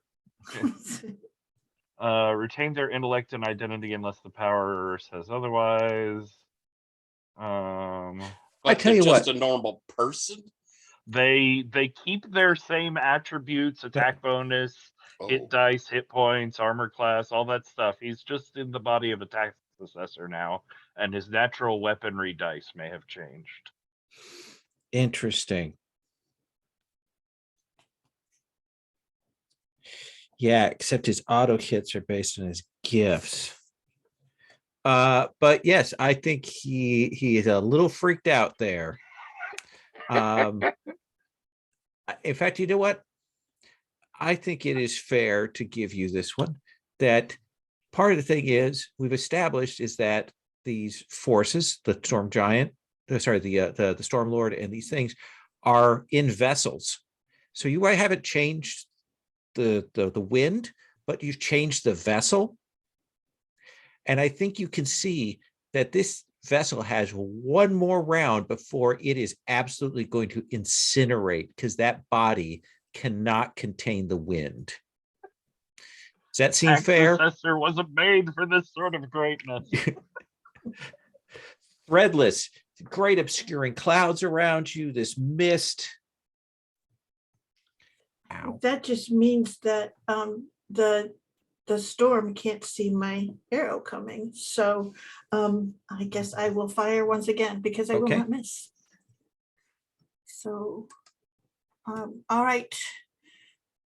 So 1d20 to hit because we have, so I have, that's 15 plus whatever my thing is. I think I still hit. So 9 plus Yeah. 9 plus 10. Yeah. Mhm. Yep.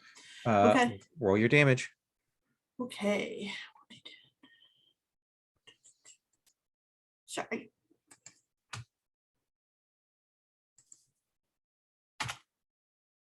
Ugh, 3 again. I don't know. That's like my thing. Sorry, guys. So that Oh, would wait. be- No, I shouldn't do that because I might have to heal you guys. Are you sure? I know I would rather, but never mind. Tax assessor swings at you mightily.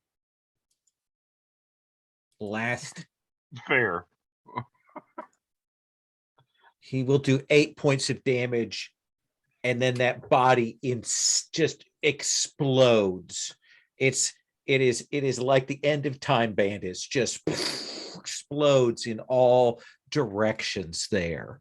Ooh, that was too much Cloud Giant for one little body. It's too It much was audited. corrupted wind Yeah, it was wind. elemental for that. And it can't escape because it is trapped in here with the cage. And right now it can't get another form. So So it's gotten very windy in here. it's pretty windy in here. The east wind will strike at you there, Threadless, for 4 points. What is with me? Come here, brother. Ransom. He will try again. Give me your secret. Give me your heart. And he reaches again. Let's have you make another save. okay. Come on, roll well. That's a 16. You hold on to that. You can see the storm can reach far. It can find people. He just needs to know who it is, and then he can kill them. And then he will swing at you with a D10 for 5 points of damage. Ouch. Why don't you fall? Escalation die is a +4, and it is your action, Ransom. All right.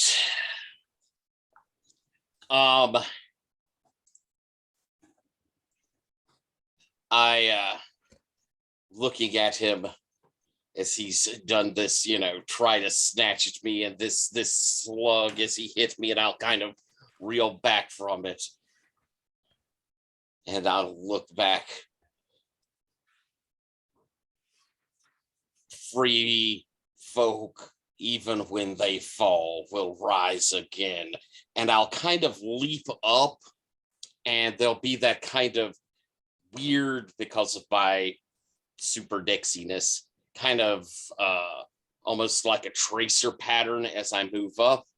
I'm activating a smite, but I'm activating it off of my thief, because as the tracer moves up and he tries to defend with it, I actually never moved and stepped between his legs to crawl up his back, clawing the whole way up.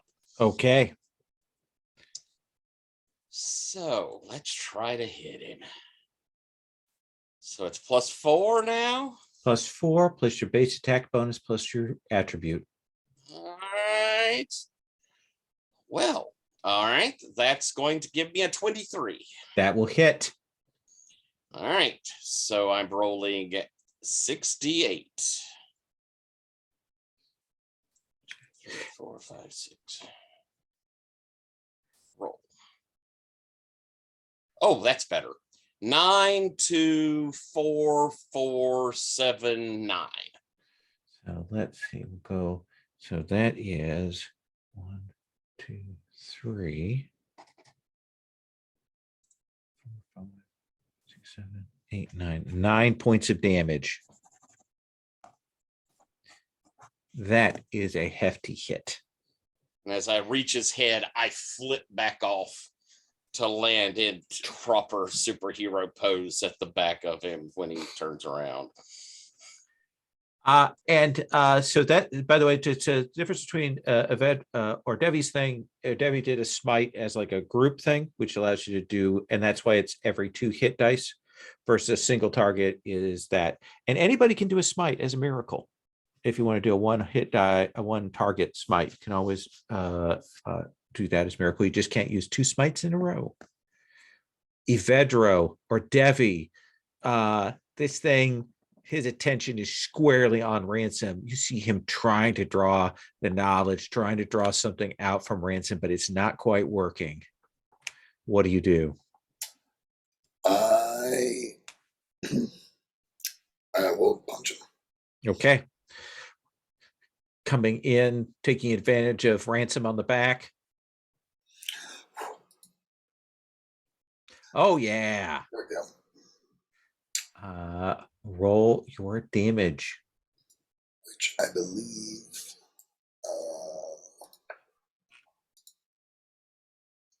D10 damage. Yeah, because you're unarmed is. Yeah. And I rolled a 6. Okay. So that will do 2 points of damage. And you will hit him solidly there. And that now, I mean, where do you strike him? A leg, side, arm? Like, what do we see with your martial skill here?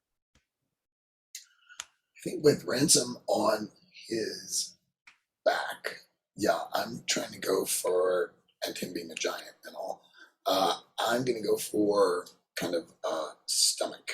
Okay. Gut. Hit him kind of straight in that solar plexus there. And he's trying to keep, this is where the sort of the limits of the physical body hit him because he's not used to that. Tassos.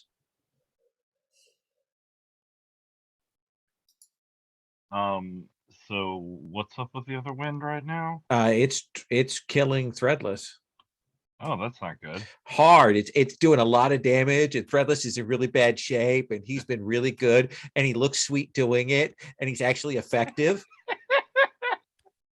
Man, I like pause for a second just to appreciate one of his badass like backflips or some like unnecessary gymnastic movement that he does after dunking on Threadless. Um, She never looks at him. She's just leaning around him. Oh yeah, that's the other thing. Threadless isn't paying any attention to him, even though she's getting smacked by him with the lightning and the wind. and I think Tassos Giant will take a few rumbling, speeding up steps to cloud body slam that wind in the solar plexus type thing. Okay. All right. AC is a 4. Escalation die is a 4. Plus your base attack bonus. Yeah, not that. It's bad. Roll. Do a thing. Huh, that's terrible. That is a miss. Yeah, this was like 16 total. No. What happens? I have not fully incorporated the tactics of fighting one airy, moisture-filled body against another, and we just sort of like pass like ghosts right through each other. Okay. And I just come out with some foreign, weird-feeling moisture on my face. But on the plus side, your skin feels magnificent. Threadless. Downright dewy. So I think that I'm going to see if I can kind of put a certain amount of fear into the storm, and I'm actually going to cast Blighted Luck on him. Now, I Okay. know that he can resist, but I want him to realize that just as he's going after Captain Ransom's true love, I'm going after his continued existence. Okay. So, and essentially he rolls a save. Okay. He has a 5+ save. We will roll. And he will resist that, but he will recognize you playing with the skein of fate there. Exactly. And the wording is unclear. If it makes it sound like I can cast it, and if I hit, then I put the effort in to keep it committed for the scene. But I'm uncertain. Do I have to invest the effort and then roll, or is it that I do the effort when I hit with this? Because it is otherwise a. So what is the name of Blighted Blighted Luck? Luck? Yeah. And it's just a little bit ambiguous there. And I'm like, I mean, I will spend it, but it kind of reads like it requires effort to be committed for the scene. Must be committed for the day. Oh, wait, no. He's a worthy foe for Blighted Luck, so you have to commit effort for the scene. Yeah, they say they can make a spirit save to resist, and it requires effort to be committed for the scene. That's generally what they do with Okay. worthy foes, with things like that, is to actually affect them. You have to spend that effort. Okay, so you have to spend it ahead of time. Just want to make sure. It just Absolutely. was sort of ambiguous because they used a different thing. It doesn't say commit effort for the attempt on that. So, okay, that's cool. All right. I'm going to come back to the east wind again on you, Threadless, Okay. for 13 points of damage. All right. That actually is a hit of work. Finally gets and smashes you, throws you back with his hands. You like finally make eye contact with him, and that's enough for him. Ransom. Yeah. This is getting dangerous for him. We'll give it one last try. Oh. He had running out of effort to waste on this stuff, but he can try.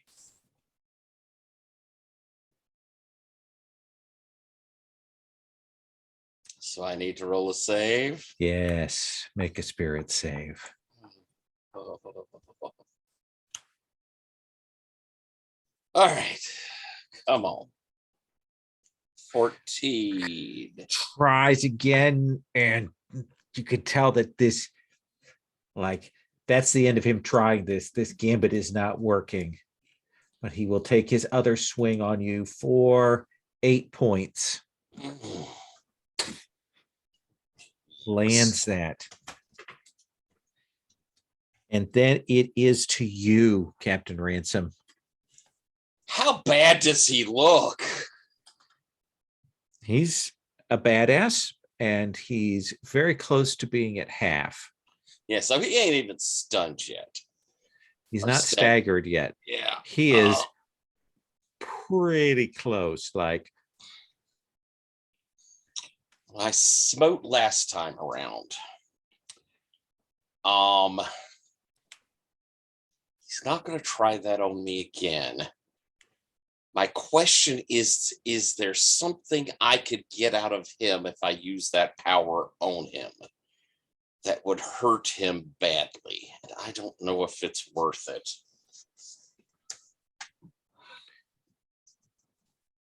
Could you steal his vessel from him? No, ooh, I don't know. Is it a you gift? couldn't steal it from him. You could steal it from the other wind. Oh, that's right. That's what that would be, wouldn't it? Okay. Because He he's will- in he will- control. he will get- He's- yeah, that he is will his get- power doing it. Yeah. The wind will get a save, but if successful, you'll boot the wind out of the body. Well, I mean, is it his power that is it a gift he's doing that is putting the wind in that vessel? It is the wind. It's 6 and 1, half a dozen the other. The either way they'll get a save, but it's a worse save for him if it's the wind making the save. Because, well, my thought is because the stolen crown isn't automatic if I'm stealing a gift or a supernatural power. That's how I stole the wind before. Right. I think this is a little bit different because Okay. it's effectively a possession is what's going on there. So that would be me doing a miracle to kind of do this. Yeah. Me solving a problem. Yeah. Okay. Then that'll let us all concentrate on him. So I will look at him and say, you are alone, and I will try to reach out and rip that away. Okay. And he's going to make a save, but it is not going to make it with a 6.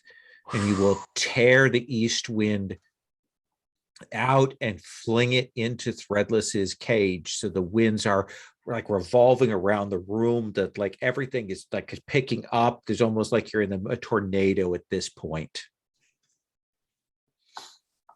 Professor Evedro or Devi.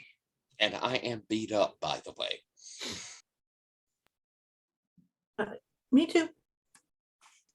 I will spend my last effort on a heal. Wow. Yeah, you guys are not doing so great. Escalation die is a 5 for Devi. Oop, it was a burp. I'm going to try smiting again. Okay. You're going to do a single target smite this time with a miracle? What would We my only damage- have one target. Yeah. Oh, the winds are gone. Yeah. What would my damage die for that be? You would roll, if you hit, you roll 6d8 and we read them each individually. That sounds like fun. It is. Let's try that. I will smite. I'm going to smite with knowledge. Yeah. What does that look like? I think it is really just, what does it look like? I think it's sort of like a lecture, and it's the paragon of arrogance, right? It's just a superiority, I think, that comes from a confidence in knowing. And Ordevi for all his, personality quirks, he really believes he knows more than anybody else. I think that's perfect. I say all that, and then I'm going to roll this T20, and it's going to be a disaster. And yep, I rolled an 8. Let's see here. So we've got 5. I think that hits. Neither of the smite powers say anything about rolling for them. They are always a hit roll on those. Gotcha. Sherry, do you want to give a reroll? If I do that, I can't heal. Yeah, wait. So, but But- an 8 plus the escalation die plus your damage skill, does that get you there? Yeah, I mean, that would be an 8 plus, is the escalation at 5? 5, So that's already a 19. 13. So, and what's his AC? His AC is 0. Oh, jerk. And my dex bonus is a 1, so I literally just missed.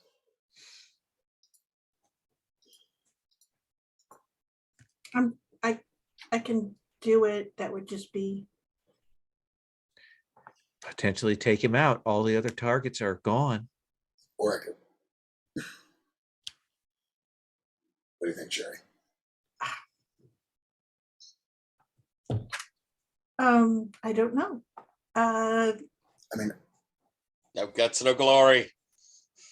yeah, All right, I reroll. I haven't spent that much effort. Do I need to spend effort every time I use that smite? For a miracle, yeah.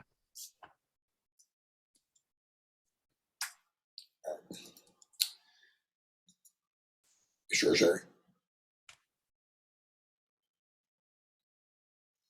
Mm. Oh, All right.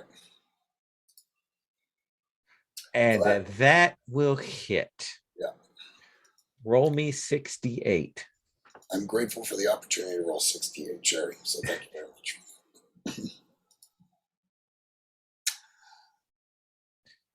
What am I adding? Am I So I believe that you add your dexterity bonus to this. that's a 1. Right. So that's a 5, 6, 3, 3, 4, 5. So it's going to be 5, 7 points. He is staggered. Well, thank goodness. Woohoo!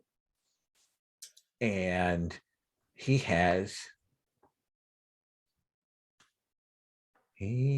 to do that. Let's come to Tassos.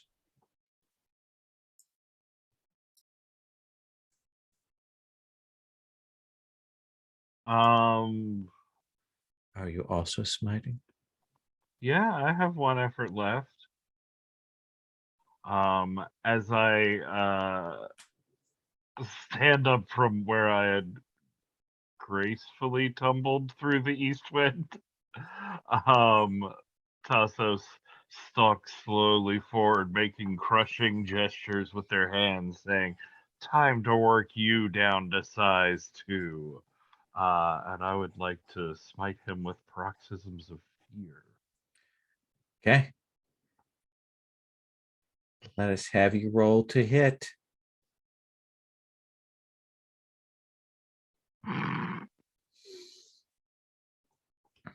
And that is the D20 game. Threadless. You're muted. I have a bow. That's what I've got. I'm going to use my bow. All right. I rolled a 15 and easily hit. That will hit. Roll your Okay. damage. With my 10. I can roll worse than my 3s. So I did. 9 points. I mean, I have a damage bonus. Let me see what it is. Right. It's your damage bonus is your damage stat. So dexterity is your. So Yeah. that's +2. Anyway, just so you know. If 3 is different than 1, but I don't think it is. he is going to. Oh, that was not good.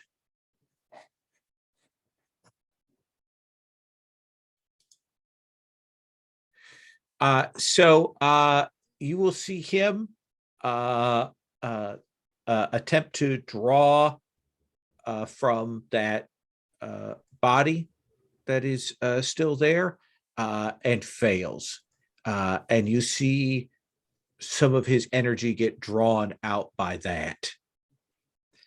And he is trying to brace himself. He's going to take a swing at you, Ransom. Mm-hmm.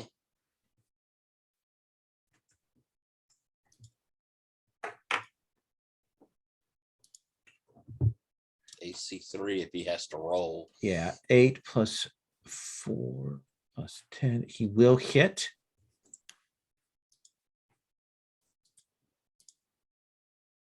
For 6 points. Take that, yeah. So he smacks into you, kind of staggering back. You are bloodied and staggering as well, I assume. Oh, yeah. And it is your action. Okay. Last time around I did that. I can smite again. I have 1 effort left. Roll to hit. Yep, let's. And I think this is just moving up and bloodied. I am clawing straight into his gut as I leap up. Okay. I have 1. I can. Oh, that'll. What's the? I still don't think that's going to get there, but that's a. What's the die? So right now his AC is 4. What's the bonus escalation die? Escalation die is a 5. 5. 11, That's 9 plus 6 is 20. 15. 15. What's 15 plus what's your base attack bonus? 9. Because it goes off dex. Then you will hit. Whew. But just barely there. Whew. Okay, let's see how the dice treat me. 4, 5, 9, 6, 9, 4. Well, this is done that. So that is 2. He has that much left. 2. He has that much left. 5, 5, 5, 5, 5. He drops by 1 point. Smash into him. And I think it's that you tear him down and that energy explodes out from him. I think we see the counter currents of the different winds hit one another. There's that kind of smashing and this whole space implodes outwards as this thing is gone, as these corrupted winds are gone, and everything is sent flying. I think I sort of stagger and fall over. And you will catch your breaths. Everything around that was not divine like you is laying out unconscious from what has occurred. And that's what we're going to take up next time, is in the aftermath of that.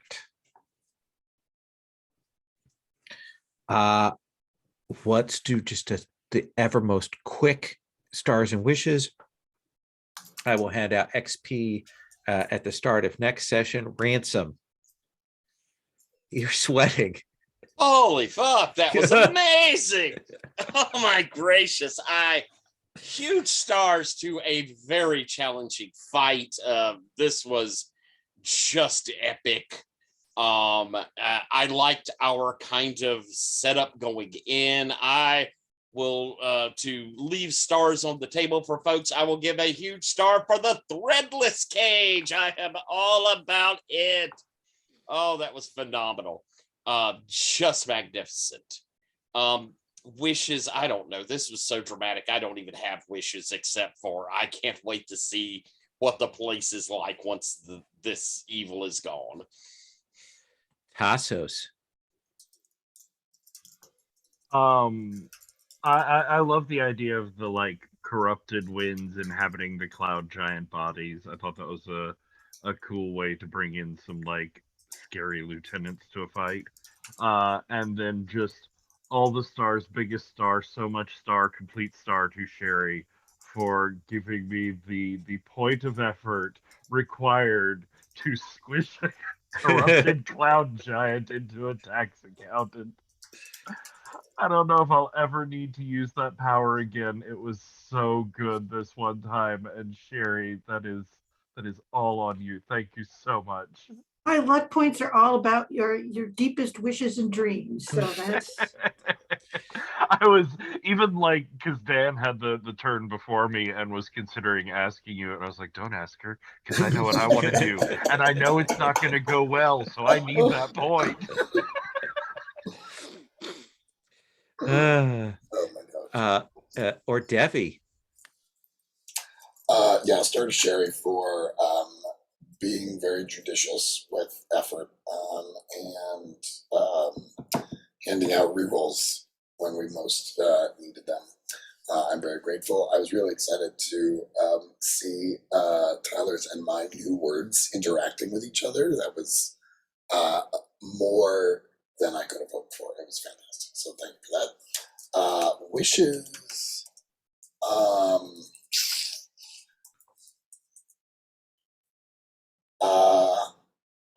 I don't know. I kind of want to see if the Storm Giants need any sort of leadership or guidance or anything like that now that they are unattached. Absolutely. If you could provide a reorganizing voice. Oh yeah. I mean, clearly these are hard workers who just need a little bit of structure in their lives. So. Excellent. I would like to point out that the Cloud Giants provided that as using them as a slave race for all practical purposes. So, it should be interesting. It'd be interesting challenge to see where both of these groups fall out next time. Threadless. Big points to all of you and your awesome powers. It was fun to watch. I love that y'all wear your hearts on your sleeves when you're making a roll. It's very easy to do. It's what to spend my luck points on. So this was very fun. And there were like some of the calls, I'm like, oh God, we're getting so close on health. And I'm like, okay, it was a good call, Tyler. So that was awesome. Yeah, it turned out great. And it was fun and it was tense. And sometimes these fights are so up and down, but this one like really was tough. So awesome. Oh yeah. The roll 20, the D20 is no one's friend, even with mitigating tools. Yeah, I have awesome bow skill, but if you can't roll damage above 3, you're not awesome. You're just not. Thank you all very much. I'm going to stop the recording.